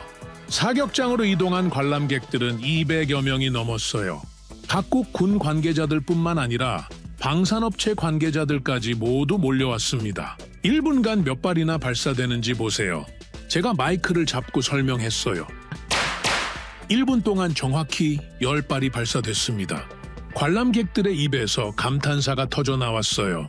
10발이라고? 이게 가능한 일인가? 명중률은 어떻게 됩니까? 사우디 대표가 질문했어요. 확인해 보겠습니다. 표적 확인 결과가 나왔을 때 전시장이 완전히 조용해졌어요. 10발 모두 명중! 오차 범위 50cm 이내. 그 순간 폭발적인 박수가 터져 나왔습니다. 200여 명의 관람객들이 모두 일어서서 박수를 쳤어요. 이건 혁명이야. 파키스탄 대표가 소리쳤어요. 완전히 게임을 바꿔놓았어. 그날 이후로 정말 문의가 쏟아졌습니다. 각국에서 한국 박격포를 보고 싶다고 연락해왔어요. 차관님, 이제 우리가 벤치마킹 대상이 된 것 같아요. 알마지드 대령이 웃으며 말했어요. 그런 것 같네요. 기분이 어떠세요? 자랑스럽죠. 우리가 최고의 선택을 했다는 증거잖아요. 실제로 우리 군의 위상도 크게 높아졌어요. 이전에는 다른 나라들이 우리를 그저 석유 부국 정도로만 봤는데 이제는 군사 강국으로 인정받기 시작했습니다. 차관님, 중국에서 연락 왔어요. 비서가 또 들어왔어요? 중국에서요? 네, 한국 박격포를 직접 보고 싶다고 합니다. 이건 정말 아이러니했어요. 처음에 중국산을 거부했었는데 이제는 중국에서 우리 무기를 보고 싶어 한다니요. 왕 부사장도 만나고 싶다고 하네요. 그분이 직접요? 몇 개월 전에 압박했던 바로 그 사람이었어요. 이제는 입장이 완전히 바뀐 거죠. 일주일 후 왕 부사장이 직접 아부다비로 왔습니다. 전시회 때와는 완전히 다른 모습이었어요. 겸손하고 조심스러운 태도였습니다. 차관님, 한국 박격포를 직접 보고 싶습니다. 물론이죠. 시연해드리겠습니다. 훈련장에서 시연을 본 왕 부사장의 표정은 충격 그 자체였어요. 이게 정말 가능한 성능인가요? 네, 매일 이 정도 성능을 보여줍니다. 중국도 이런 박격포를 만들고 싶습니다. 혹시 기술 협력이 가능할까요? 이 말을 듣고 저는 웃음이 나왔어요. 몇 달 전에는 압박하던 사람이 이제는 협력을 요청하다니요? 그건 한국 측과 논의해봐야겠네요. 미국도 마찬가지였어요. 톰슨 차관보에게서 다시 연락이 왔습니다. 차관님, 한국 박격포의 성능이 정말 놀랍다고 들었습니다. 네, 만족하고 있어요. 혹시 미국도 이 기술을 배울 수 있을까요? 공동 연구 같은 걸로요? 이것도 완전히 달라진 태도였어요. 처음에는 한국을 무시하던 사람들이 이제는 배우고 싶어 했습니다. 한국과 논의해보겠습니다. 그런데 가장 놀라운 일은 따로 있었어요. 유럽 여러 나라에서도 문의가 들어온 거였습니다. 차관님, 프랑스 국방부에서 연락 왔어요. 프랑스에서도요? 네, 한국 박격포를 보고 싶다고 합니다. 독일, 이탈리아에서도 연락 왔고요. 유럽은 전통적인 무기 강국들이었어요. 그런 나라들이 한국 무기에 관심을 보인다는 건 정말 대단한 일이었습니다. 이제 한국이 정말 세계적 무기 강국이 된 것 같아요. 알마지드 대령이 감격해했어요. 그리고 우리가 그 증인이 된 거고요. 맞아요. 우리가 한국 무기의 우수성을 증명한 첫 번째 나라예요. 제 가슴도 뿌듯했어요. 올바른 선택을 했다는 확신이 들었거든요. 6개월 후에는 더 놀라운 소식을 들었습니다. 한국이 세계 5대 무기 수출국에 진입했다는 뉴스였어요. 차관님, 이거 보세요. 북한이 신문을 들고 왔어요. 한국 세계 방산 시장 석권, 무기 수출 급증. 헤드라인만 봐도 감동적이었어요. 기사 내용을 읽어보니 우리나라의 수출 성공 사례도 나와 있어요. 정말요? 네, 아랍에미리트의 성공 사례가 다른 나라들에게 확신을 줬다고 하네요. 이 소식을 듣고 저는 정말 자랑스러웠어요. 우리가 한국 무기 세계화에 도움이 될 수 있다는 사실이 파트너 관계로선 당연한 거니까요. 그날 저녁 김태훈 이사에게서 전화가 왔어요. 차관님, 정말 감사합니다.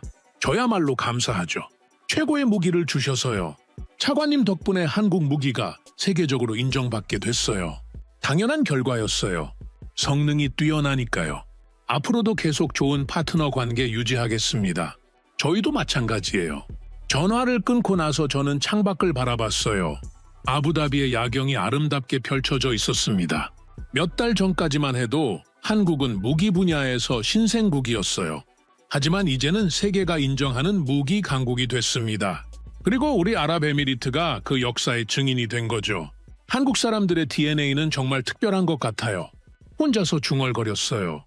효율성과 정밀함, 그리고 무엇보다 진심 어린 파트너십. 이런 것들이 한국을 세계 최고로 만든 비결이었을 거예요. 이제 전 세계가 한국 무기를 원하고 있어요. 그리고 한국과 파트너십을 맺고 싶어 합니다. 한국과의 파트너십은 우리에게 군사적 우위뿐만 아니라 외교적 위상까지 높여줬습니다. 중국 탈탈 털어버린 대한민국. 여기는 UN 글로벌 이니셔티브 포럼. 한국? 아, 그 작은 나라 말이죠. MIT 출신 중국 장웨이 교수가 무심한 듯 그러나 분명한 의도를 담아 한국을 언급했습니다. 그날 한국은 발표자 명단에 없었습니다. 포럼 마감까지 남은 시간 단 5분. 그때였습니다. 한 미국인 교수가 손을 들었습니다. 장웨이 교수님, 반박을 좀 해도 되겠습니까? 시간이 5분 남았네요. 5분 드리죠. 리처드 교수. 그러자 리처드 교수는 조용히 웃으며 날카로운 목소리로 단호하게 말했습니다. 3분이면 충분합니다. 장웨이 교수님. 중국 탈탈 털어버린 대한민국. 지금 시작합니다. 한국? 아, 그 작은 나라 말이죠. 장웨이 교수가 비웃듯 말하는 순간 저는 노트북을 열었습니다. 5분. 그에게 남은 자존심의 시간이었죠. 저는 켈빈 리처드입니다. MIT 국제정책연구소 교수죠. 그날 UN 글로벌 이니셔티브 포럼에서 저는 폭탄을 품고 앉아 있었습니다. 데이터라는 이름의 폭탄을요. 여러분, 제가 보여드릴 것은 숫자가 아닙니다. 미래입니다. 장웨이 교수의 목소리가 회의장을 울렸습니다. 빨간 넥타이가 목을 조이듯 팽팽했고 턱은 하늘을 향했죠. 마치 이미 세계를 정복한 황제처럼요. 앞으로 10년, 아니 5년 안에 세계는 중국을 따라오게 될 것입니다. 순간 제 옆자리 독일 교수가 숨을 들이쉬었습니다. 프랑스 대표는 펜을 꺼냈고 일본 학생들은 서로 눈을 마주쳤죠. 모두가 압도당하는 순간이었습니다. 모두가요. 저를 제외하고는 화면에 중국의 5G 기지국 숫자가 떴습니다. 저 100만 개. 미국의 10배라고 장외인은 자랑했죠. AI 투자액은 더 대단했습니다. 150조 위안. 달러로 환산하니 머리가 어지러울 정도였어요. 보십시오. 이 압도적인 숫자들을. 레이저 포인터가 춤을 췄습니다. 고속철도 38,000km, 전기차 생산량 세계 1위, 모바일 결제 사용자 10억 명. 제 앞줄에서 일본 학생 유키가 속삭였습니다. 와, 진짜 대단하긴 하네. 근데 한국은 왜 발표자가 없지? 친구가 답했죠. 몰라. 무시당한 건가? 바로 그때였습니다. 장웨이 교수가 치명적인 실수를 했죠. 물론 일부 소국들이 반도체나 배터리로 주목받고 있습니다만 슬라이드가 바뀌었습니다. 한국 국기 옆에 코레아라는 글자, 그리고 빨간 X 표시. 과장된 미디어 플레이일 뿐입니다. 시스템의 차이를 아셔야 합니다. 규모가 다르죠. 제 손이 마우스로 향했습니다. 심장이 빨라졌죠. 조하, 네가 먼저 건드렸어. 마지막 슬라이드가 떴습니다. 화면 가득 붉은 글씨. 세계의 기준 차이나. 박수 소리가 터져 나왔습니다. 중국 대표단이 일제히 일어섰죠. 하지만 전 가만히 앉아 있었습니다. 아니, 정확히는 미소를 짓고 있었죠. 장웨이 교수, 당신은 방금 스스로 무덤을 팠어요. 제 노트북 화면에는 이미 준비된 슬라이드가 떠 있었습니다. 첫 장의 제목은 이거였죠. 진짜 기준은 숫자가 아니라 삶의 질입니다. 사회자가 물었습니다. 질문이나 의견 있으신 분? 제가 손을 들었습니다. 장웨이 교수와 눈이 마주쳤죠. 그는 자신만만하게 웃고 있었습니다. 아직 모르는 거죠. 자신의 오만함이 어떤 결과를 가져올지. 네, 미국의 리처드 교수님. 저는 천천히 일어섰습니다. 회의장이 조용해졌죠. 장 교수님, 혹시 서울의 수돗물 드셔보셨나요? 장웨이의 눈썹이 올라갔습니다. 갑자기 왜 물 얘기를? 아, 그러시군요. 그럼 제가 보여드릴 게 있습니다. 제 첫 번째 슬라이드가 화면에 떴습니다. 그 순간 회의장 분위기가 바뀌기 시작했죠. 제 첫 슬라이드가 뜨자 장웨이 교수의 표정이 일그러졌습니다. 잠깐, 리처드 교수. 지금 제 발표에 태클을 거시는 겁니까? 저는 미소를 지었죠. 아니요. 교수님 말씀을 더 풍성하게 해드리려는 겁니다. 특히 과장된 미디어 플레이라고 하신 부분 말이죠. 장웨이가 팔짱을 꼈습니다. 붉은 넥타이가 더 붉어 보였죠. 좋습니다. 들어보죠. 하지만 5분 이상은 곤란합니다. 3분이면 충분할 겁니다. 제 화면에 뜬 건 서울 시민이 공원에서 수돗물을 마시는 사진이었습니다. 옆에는 수질 데이터가 실시간으로 업데이트되고 있었죠. 중국에서는 수돗물을 끓여 드시죠. 베이징도, 상하이도, 선전도 마찬가지입니다. 그런데 서울 시민들은 수도꼭지에서 바로 마십니다. 앱으로 실시간 수질까지 확인하면서요. 장웨이가 코웃음을 쳤습니다. 물이요? 허참나. 지금 중국의 미래를 논하는 자리에서 그깟 물 얘기를 하시는 겁니까? 네, 물입니다. 가장 기본적인 것이죠. 시민의 일상을 보여주는. 청중들이 웅성거렸습니다. 독일 교수가 고개를 끄덕였고 프랑스 대표는 휴대폰을 꺼내 뭔가를 검색하기 시작했죠. 장웨이가 목소리를 높였습니다. 리처드 교수, 우리는 14억 인구를 먹여 살리고 있습니다. 서울, 겨우 1000만이 안 되는 도시 아닙니까? 규모가 다릅니다. 아, 규모 말씀이시군요. 저는 다음 슬라이드로 넘겼습니다. 그럼 이건 어떻습니까? 한국의 건강보험 시스템입니다. 5천만 전 국민이 단일 보험으로 커버됩니다. 미국인인 제가 봐도 부럽더군요. 화면에 뜬 건 한국의 의료비 청구 시스템이었습니다. 병원에서 진료받고 5분 만에 보험 처리가 끝나는 과정을 보여주는 인포그래픽이었죠. 중국도 의료 개혁 중이시죠? 14억을 단일 시스템으로 묶으셨나요? 장웨이의 얼굴이 붉어졌습니다. 우리는 단계적으로. 아, 그러니까 아직이군요. 일본 학생 유키가 손을 들었습니다. 저 죄송한데요. 제가 작년에 한국에서 교환학생을 했거든요. 병원에서 맹장 수술을 받았는데 300만 원짜리가 30만 원이 되더라고요. 일본인인 저도 혜택을 받았습니다. 장웨이가 주먹을 쥐었습니다. 그건 작은 나라니까 가능한 겁니다. 우리는 세계 최대 고속철도망을 가지고 있어요. 맞습니다. 중국 고속철도는 정말 대단하죠. 저는 진심으로 인정했습니다. 그리고 다음 슬라이드를 띄웠죠. 그런데 한국 KTX는 와이파이가 무료입니다. 전 구간에서요. 그리고 지연율이 0.1% 미만이죠. 중국은 어떤가요? 청중석에서 웃음이 새어나왔습니다. 프랑스 교수가 크게 고개를 끄덕였죠. 작년에 베이징, 상하이 고속철 탔는데 와이파이 없어서 고생했어요. 장웨이가 테이블을 쳤습니다. 이건 공정한 비교가 아닙니다. 한국은 그가 말을 더듬었습니다. 저는 기다렸죠. 한국은 그저 미국의 동맹국일 뿐입니다. 독자적인 시스템이 없어요. 바로 그 순간, 제가 기다리던 순간이었습니다. 독자적 시스템이 없다고요? 다음 슬라이드.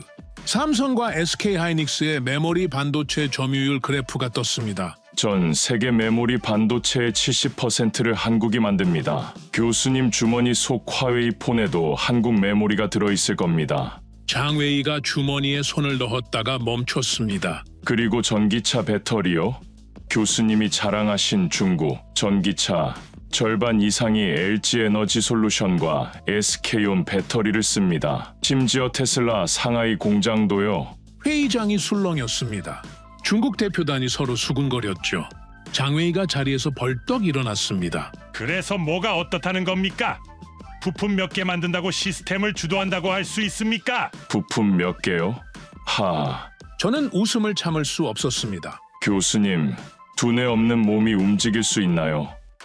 기억 없는 두뇌가 생각할 수 있고요? 무슨 말장난을? TSMC가 두뇌를 만든다면 삼성과 하이닉스는 기억을 만듭니다. 중국이 아무리 AI를 외쳐도 그 AI는 한국의 메모리 없이는 작동하지 않아요. 장웨이의 얼굴이 새파랗게 질렸습니다. 하지만 그는 포기하지 않았죠. 한국이 사라져도 세계는 돌아갑니다. 하지만 중국이 없다면 그 순간 저는 가장 강력한 카드를 꺼냈습니다. 정말 그럴까요? 그럼 2019년 일본의 한국 반도체 소재 수출 규제 때 무슨 일이 있었는지 아십니까? 화면에 그래프가 떴습니다. 한국 수출 규제 직후 폭락한 일본 소재 기업들의 주가였죠.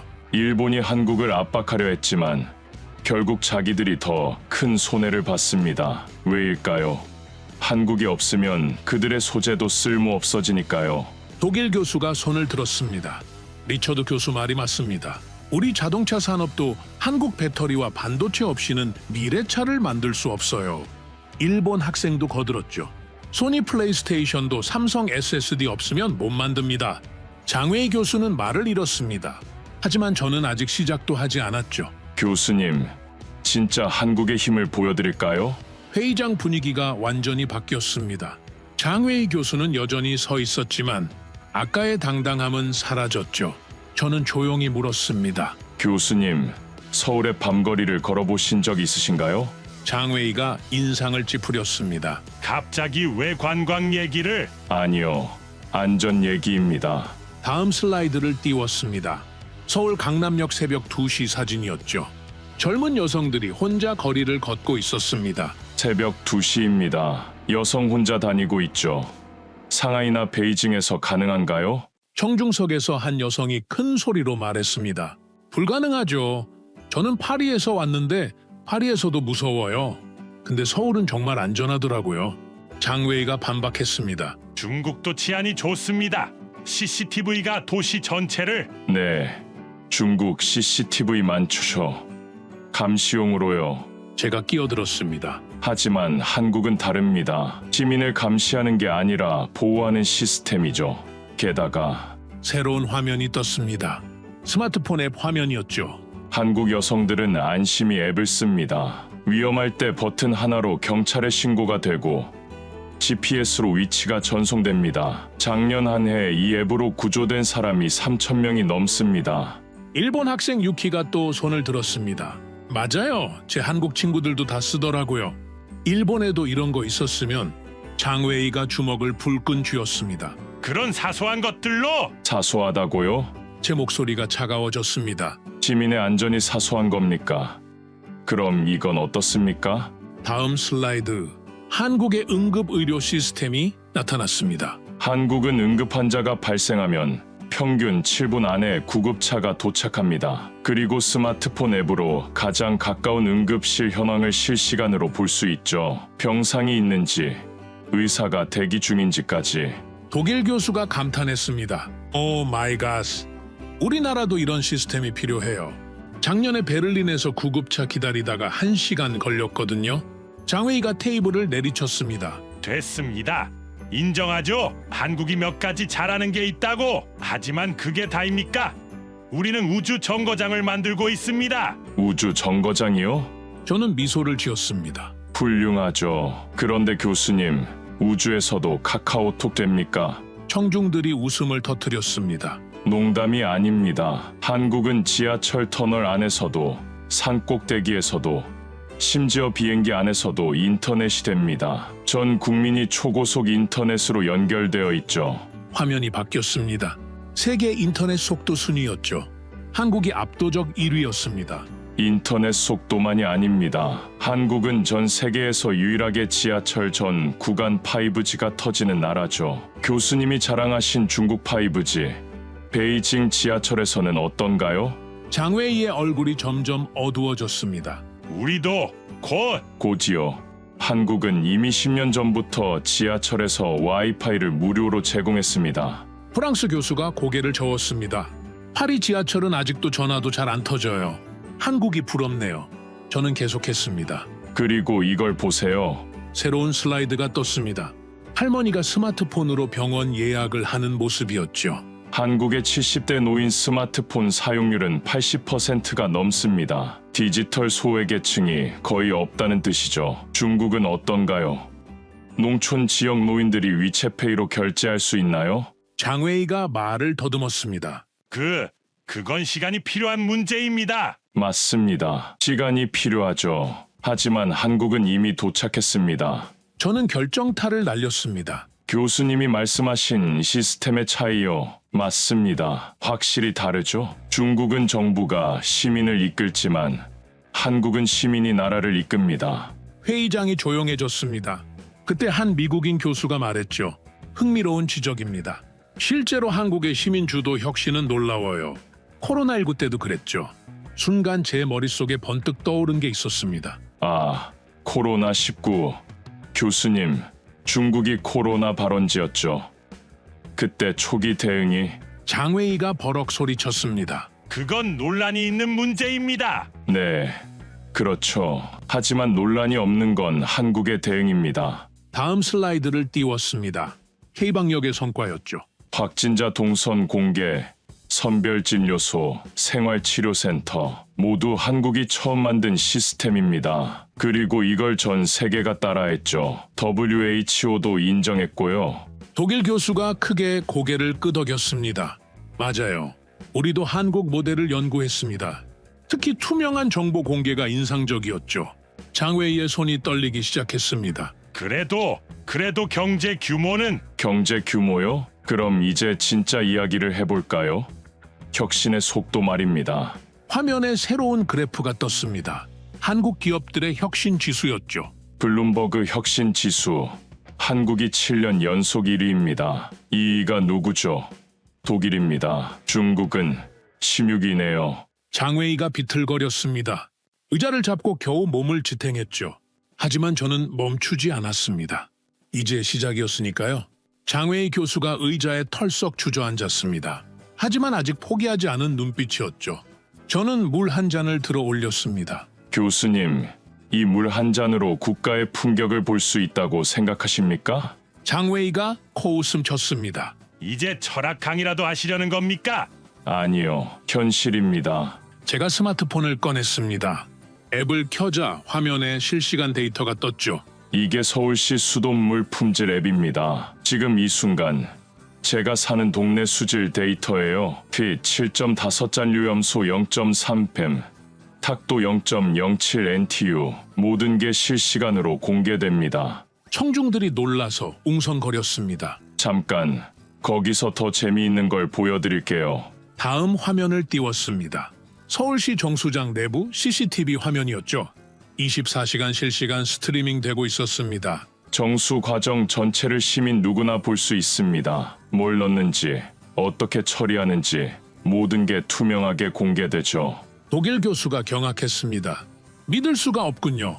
정부가 이렇게까지 투명하게 공개한다고요? 일본 학생도 거들었습니다.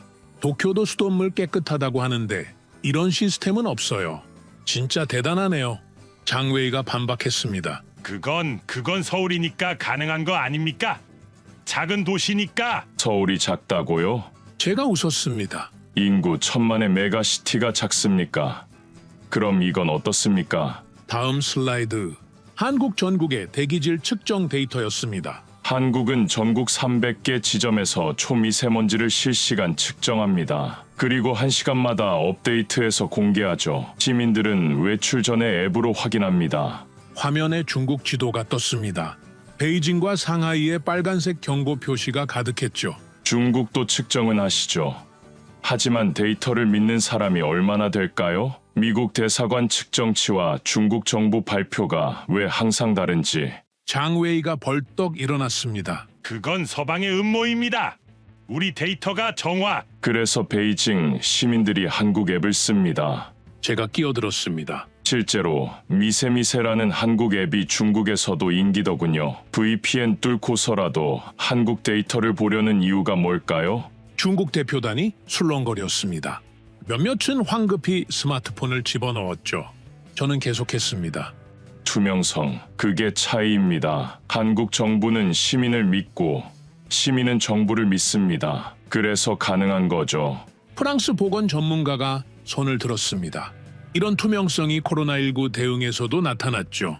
한국은 확진자 동선까지 공개했으니까요. 프라이버시 논란도 있었지만 결과적으로 성공했죠. 맞습니다. 저는 고개를 끄덕였습니다. 그리고 더 놀라운 건 시민들이 자발적으로 협조했다는 겁니다. 강제 봉쇄 없이도요. 장웨이가 다시 끼어들었습니다. 중국은 완벽하게 통제해서 코로나를 막았습니다.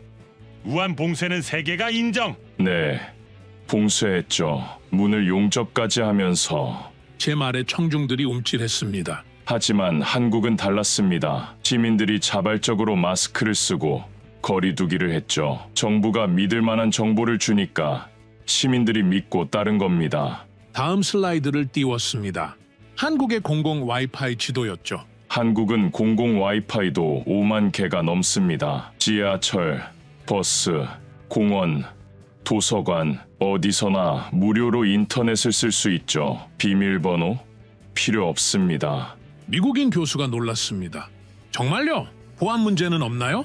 물론 해결했죠. 그게 기술력입니다. 시민의 편의와 보안을 동시에 잡은 거죠.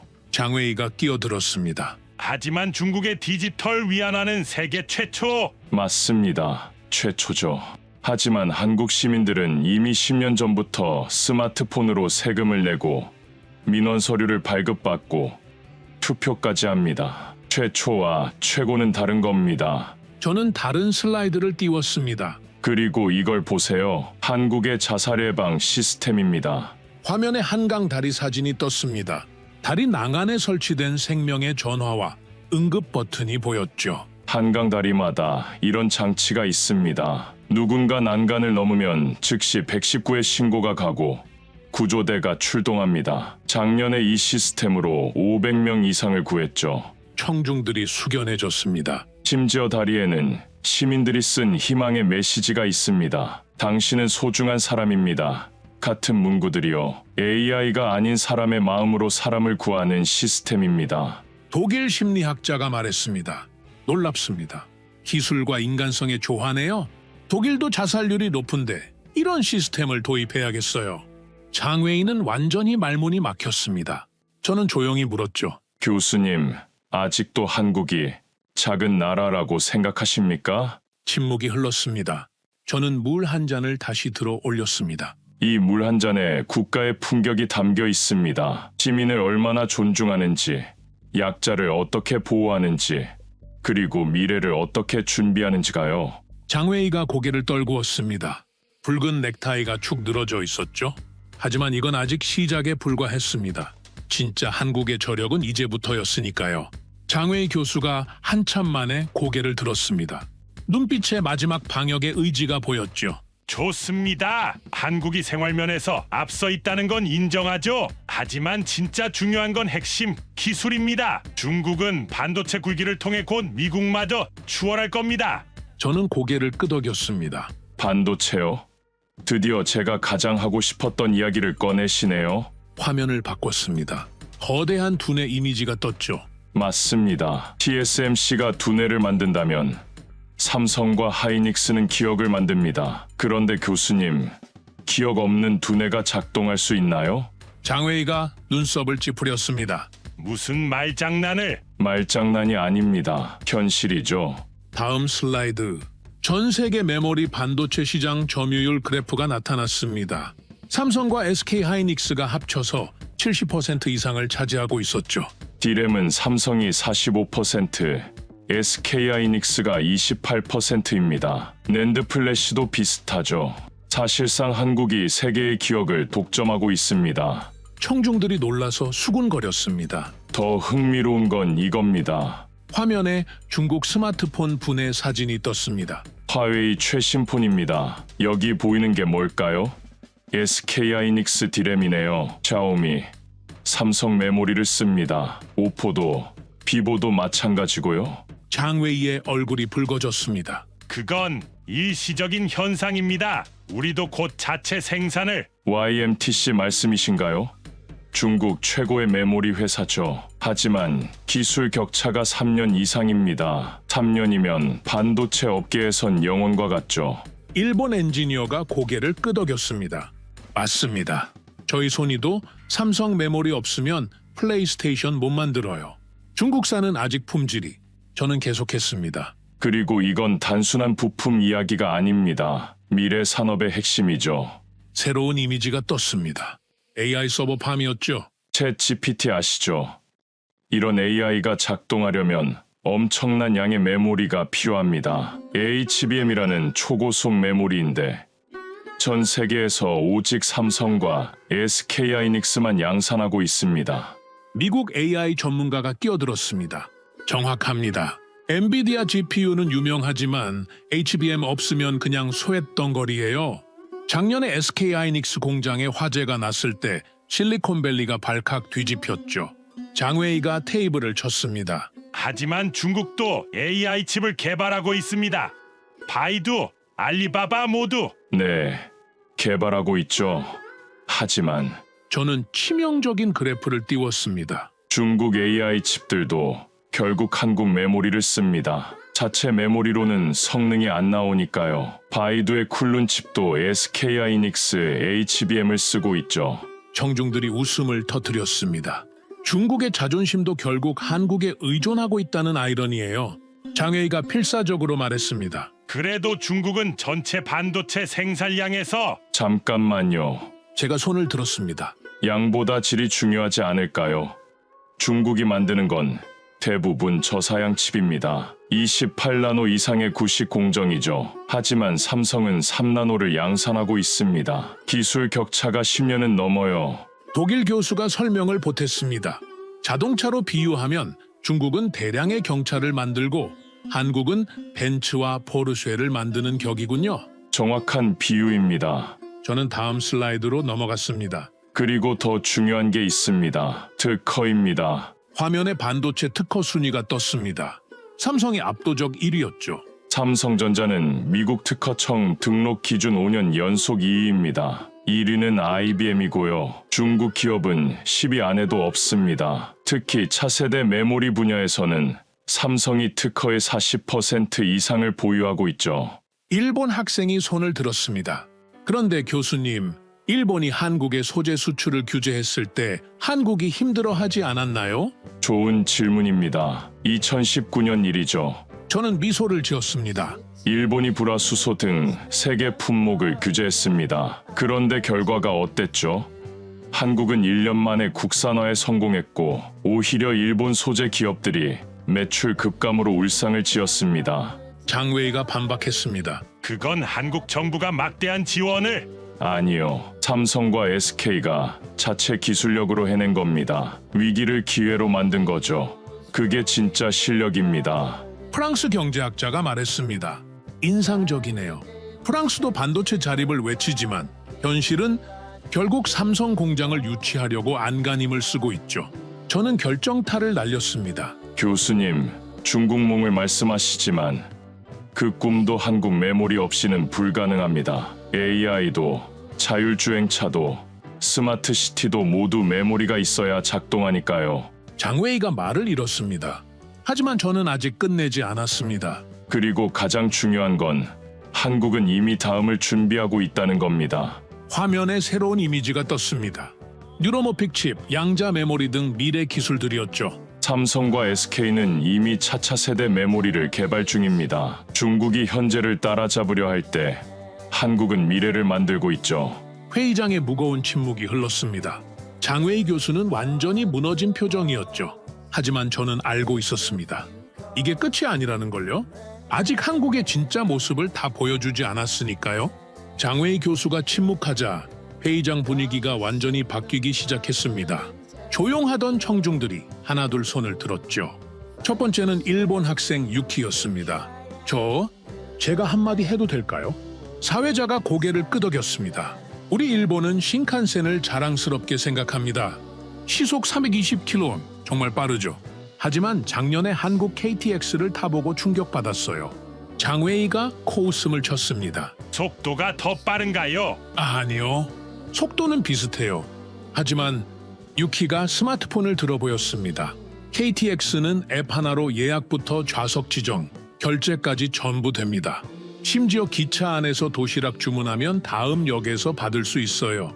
와이파이는 당연히 무료고 콘센트도 모든 좌석에 있죠.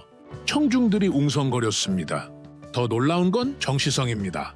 한국 KTX의 지원율은 0.1% 미만이에요. 일본 신칸센도 정시성으로 유명하지만 시스템의 스마트함에서는 한국이 앞서더라고요. 프랑스 교수가 거들었습니다. 맞아요. DGB도 자랑스럽지만 디지털화는 한국이 확실히 앞서 있어요. 파리, 리옹 구간에서 와이파이 끊긴 적이 한두 번이 아니거든요. 이번엔 독일 자동차 엔지니어가 손을 들었습니다. 저도 한마디 하고 싶습니다. 독일 자동차는 품질로 유명하죠. 하지만 전기차 시대가 오면서 완전히 판도가 바뀌었어요. 장웨이가 끼어들었습니다. 중국이 전기차 생산 1위. 잠깐만요. 핵심은 배터리입니다. 엔지니어가 단호하게 말했습니다. 벤츠도 BMW도 폭스바겐도 모두 한국 배터리를 씁니다. LG 에너지 솔루션, SK온, 삼성 SDI 이 세 회사가 없으면 우리도 전기차를 못 만들어요. 미국의 테슬라 관계자도 거들었습니다. 테슬라 모델 Y 상하이 공장 아시죠? 거기서도 LG 배터리 씁니다. 중국산 CATL도 있지만 고급 모델엔 한국 배터리가 들어가요. 성능과 안전성이 다르거든요. 장웨이의 얼굴이 점점 창백해졌습니다. 이번엔 프랑스 보건 전문가가 일어났습니다. 의료 시스템 얘기가 나왔으니 제가 한마디 하죠. 코로나19 때를 기억하세요. 모두가 고개를 끄덕였습니다.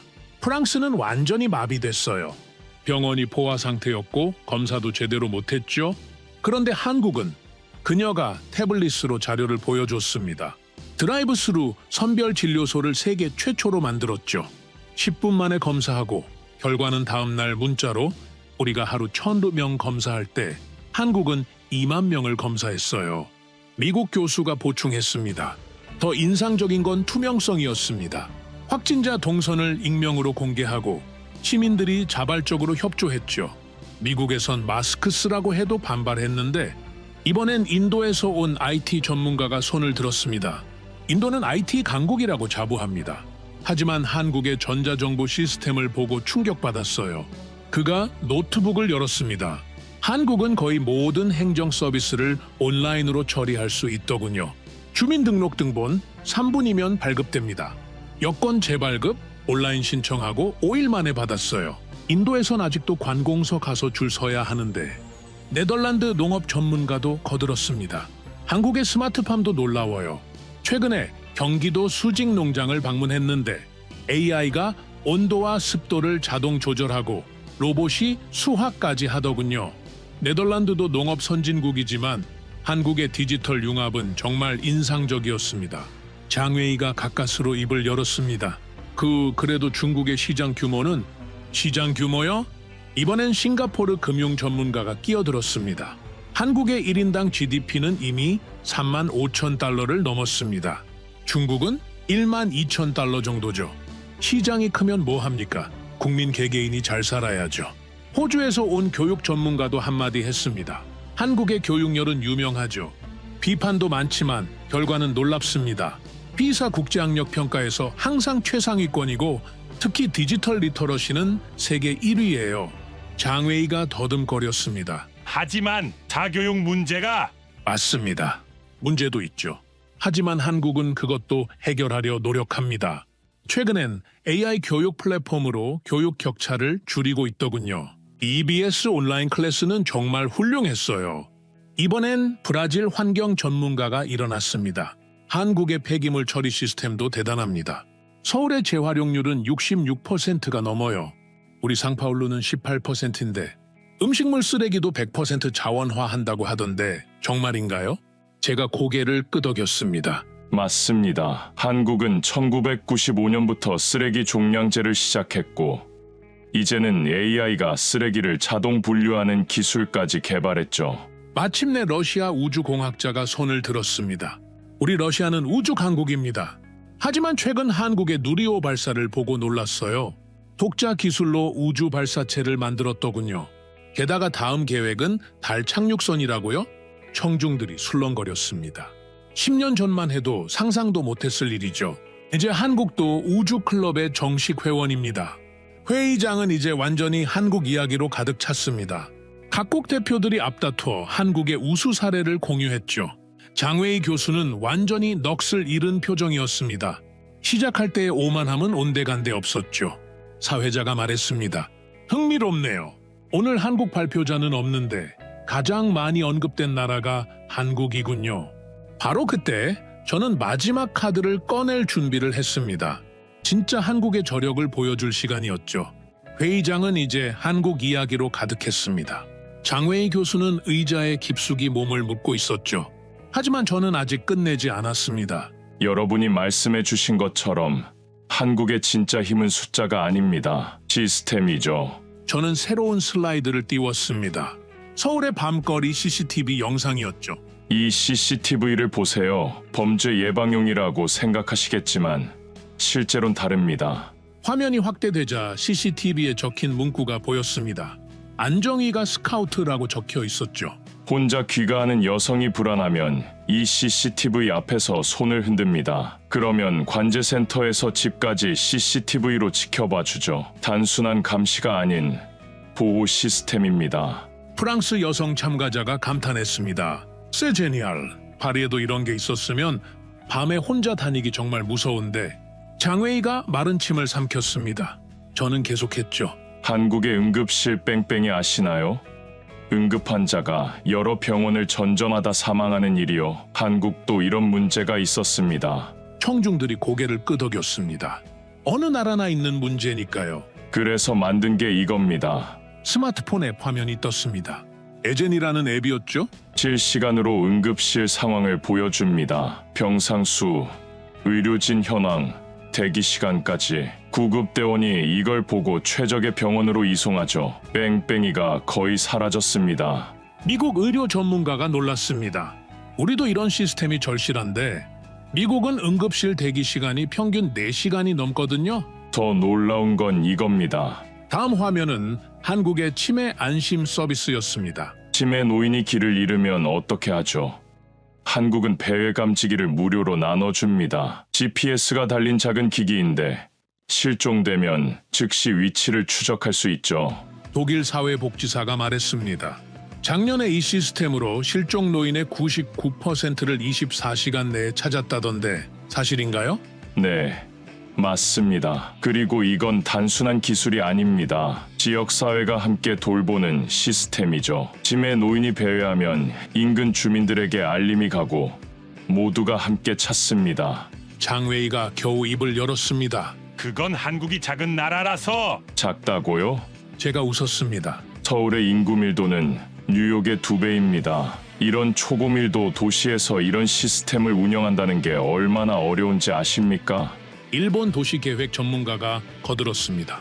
맞습니다. 도쿄도 인구 밀도가 높지만 이런 통합 시스템은 없어요. 한국은 어떻게 가능한 거죠? 시민의 참여입니다. 제가 대답했습니다. 한국은 시민이 직접 참여하는 문화가 있어요. 예를 들어 새로운 사진을 띄웠습니다. 시민들이 스마트폰으로 뭔가를 신고하는 모습이었죠. 도로 파손, 가로등 고장, 불법 주차. 시민이 발견하면 앱으로 즉시 신고합니다. 안전신문고라는 앱인데 하루 평균 1만 건 이상의 신고가 들어와요. 더 놀라운 건 공무원이 24시간 내에 처리하고 결과를 알려준다는 겁니다. 시민과 정부가 실시간으로 소통하는 거죠. 싱가포르 스마트시티 전문가가 말했습니다. 우리도 스마트 네이션을 추진하는데 이런 시민 참여는 정말 인상적이네요. 기술만으로는 안 되는 거군요. 장웨이가 비틀거리며 일어섰습니다. 그래도 중국의 미래는 저는 조용히 말했습니다. 교수님, 미래는 현재의 연장선입니다. 시민을 믿지 않는 나라에 어떤 미래가 있을까요? 그리고 마지막 슬라이드를 띄웠습니다. 한국의 자살 예방 시스템이었죠. 마포대교 아세요? 한때 자살률이 높았던 다리입니다. 그런데 지금은 생명의 다리로 불립니다. 화면에 다리 사진이 떴습니다. 난간마다 따뜻한 메시지가 적혀 있었죠. 시민들이 직접 쓴 메시지입니다. 당신은 소중해요. 내일은 더 좋은 날이 올 거예요. AI가 아닌 사람의 마음이 사람을 구합니다. 청중들이 숙연해졌습니다. 센서가 누군가 난간을 넘으려 하면 감지하고 즉시 구조대가 출동합니다. 다리 위엔 생명의 전화 부스도 있죠. 작년에 이 시스템으로 500명 넘게 구했습니다. 영국 심리학자가 눈시울을 붉혔습니다. 이게 진짜 스마트 시티네요. 기술이 차가운 게 아니라 따뜻한. 저는 물 한 잔을 마시고 말했습니다. 한국은 완벽하지 않습니다. 문제도 많죠. 하지만 끊임없이 더 나은 사회를 만들려 노력합니다. 그리고 가장 중요한 건 잠시 멈추고 장웨이를 바라봤습니다. 시민 한 명 한 명을 소중히 여긴다는 겁니다. 그게 진짜 국가의 품격 아닐까요? 장웨이 교수는 완전히 고개를 떨구었습니다. 회의장에 무거운 침묵이 흘렀죠. 그때 독일 교수가 조용히 말했습니다. 리처드 교수님, 한국은 이 모든 걸 어떻게 이뤄냈을까요? 저는 미소 지었습니다. 민주화 이후 불과 35년입니다. 한국은 독재를 이겨내고 IMF 위기를 극복하고 이제 세계가 배우는 나라가 됐죠. 시민의 힘이 만든 기적입니다. 프랑스 교수가 고개를 끄덕였습니다. 앙크로야블, 한국인들은 정말 대단하네요. 그때 사회자가 입을 열었습니다. 이제 마무리할 시간입니다. 마지막으로 한 말씀씩. 하지만 전 이미 할 말을 다 했습니다. 회의장을 둘러봤죠. 모두가 한국에 대해 다시 생각하는 표정이었습니다. 장웨이 교수, 그는 여전히 고개를 들지 못하고 있었습니다. 회의장에 무거운 침묵이 흘렀습니다. 사회자가 마이크를 잡았죠. 그럼 이제 정말 마무리하겠습니다. 오늘 포럼의 주제는 미래를 이끌 국가였습니다. 중국의 장웨이 교수님께서 먼저 발표하셨고 미국의 리처드 교수님이 반론을 제기하셨는데 사회자가 잠시 멈췄습니다.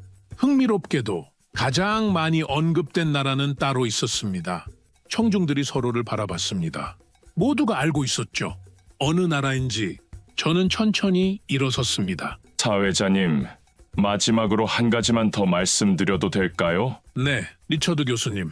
저는 청중들을 둘러봤습니다.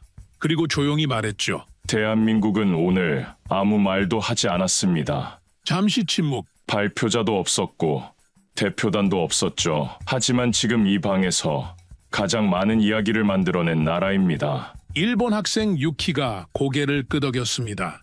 독일 교수도 프랑스 전문가도 마찬가지였죠. 왜일까요? 제가 물었습니다. 한국은 자신을 자랑하지 않습니다. 그저 조용히 해낼 뿐이죠. 반도체를 만들고 배터리를 만들고 시민을 돌보는 시스템을 만듭니다. 화면의 마지막 슬라이드가 떴습니다. 빈 화면이었죠. 텅빈 하얀 화면. 이게 한국입니다. 비어있는 것 같지만 사실 모든 걸 담고 있죠. 겸손이라는 그릇에 장웨이 교수가 드디어 고개를 들었습니다. 눈가가 붉어져 있었죠. 저는 그가 말을 더듬었습니다. 한국을 너무 몰랐습니다. 인정합니다. 회의장이 술렁였습니다. 그 오만하던 장웨이 교수가 인정하다니. 숫자와 규모만 보고 자만했습니다. 하지만 진짜 중요한 건 사람이었네요. 저는 고개를 끄덕였습니다. 교수님, 중국도 대단한 나라입니다. 14억 인구를 이끌어가는 건 정말 어려운 일이죠. 하지만 잠시 멈췄다가 말했습니다. 큰 나라와 위대한 나라는 다릅니다. 위대함은 크기가 아니라 품격에서 나오죠. 독일 교수가 일어섰습니다. 저는 오늘 큰 교훈을 얻었습니다. 진정한 선진국이란 무엇인가를요? 그건 GDP나 군사력이 아니라 얼마나 약자를 보호하고 시민을 존중하는가에 달렸다는 것을 프랑스 전문가도 일어섰습니다. 맞습니다. 한국이 보여준 건 기술이 아니라 철학입니다. 사람 중심의 발전이요. 하나둘 청중들이 일어나기 시작했습니다. 일본 학생도, 미국 교수도, 인도 전문가도. 한국은 조용합니다. 하지만 그 조용함 속에 진짜 힘이 있었네요. 작지만 강한 나라. 이게 진짜 한국이군요. 기술과 인간성의 조화. 우리가 배워야 할 모델입니다. 저는 마지막으로 말했습니다. 여러분, 한국은 완벽하지 않습니다. 아직도 해결해야 할 문제가 많죠. 하지만 한국인들은 포기하지 않습니다. 더 나은 내일을 만들기 위해 오늘도 노력하고 있죠. 그리고 물잔을 들었습니다. 이 물 한 잔으로 시작했으니 물 한 잔으로 끝내겠습니다. 한국의 수돗물처럼 투명하고 깨끗한 미래를 위해 건배합시다. 모두가 물잔을 들었습니다. 장웨이 교수도 천천히 잔을 들어 올렸죠. 한국이라는 나라에, 그리고 우리 모두의 더 나은 미래에. 짠. 잔이 부딪히는 소리가 회의장에 울렸습니다. 사회자가 마이크를 잡았습니다. 오늘 정말 특별한 토론이었습니다. 발표자도 없었던 나라가 모든 토론의 중심이 되다니요? 그가 잠시 멈췄다가 말했습니다. 어쩌면 이게 진짜 리더십인지도 모르겠습니다. 자신을 드러내지 않으면서도 모두에게 영감을 주는 것. 그게 바로 한국이 보여준 모습이니까요. 박수가 터져 나왔습니다. 처음엔 조용했지만 점점 커졌죠. 마침내 우레와 같은 박수가 회의장을 가득 채웠습니다. 저는 청중들을 바라봤습니다. 모두의 눈빛이 달라져 있었죠. 한국이라는 나라를 다시 보게 된 눈빛이었습니다. 세계는 이미 한국을 선택했다. 이제 우리가 인정할 차례다. 전 그렇게 생각하며 발걸음을 옮겼습니다. 내일은 하버드로 돌아가 학생들에게 오늘 이야기를 들려줄 생각이었죠. 한국은 따라가는 나라가 아닙니다. 세계가 따라 쓰는 기준이 된 나라입니다. 오늘의 사연은 여기까지입니다. 구독과 좋아요는 영상 제작에 아주 큰 힘이 됩니다. 지금까지 감동테라스 저는 소희였습니다. 오늘도 우리 구독자님들의 가정에 따뜻한 행복이 가득하시길 진심으로 바라겠습니다. 긴 영상 끝까지 시청해주셔서 정말 감사합니다. 내일 더 좋은 이야기로 찾아뵙겠습니다. 감사합니다.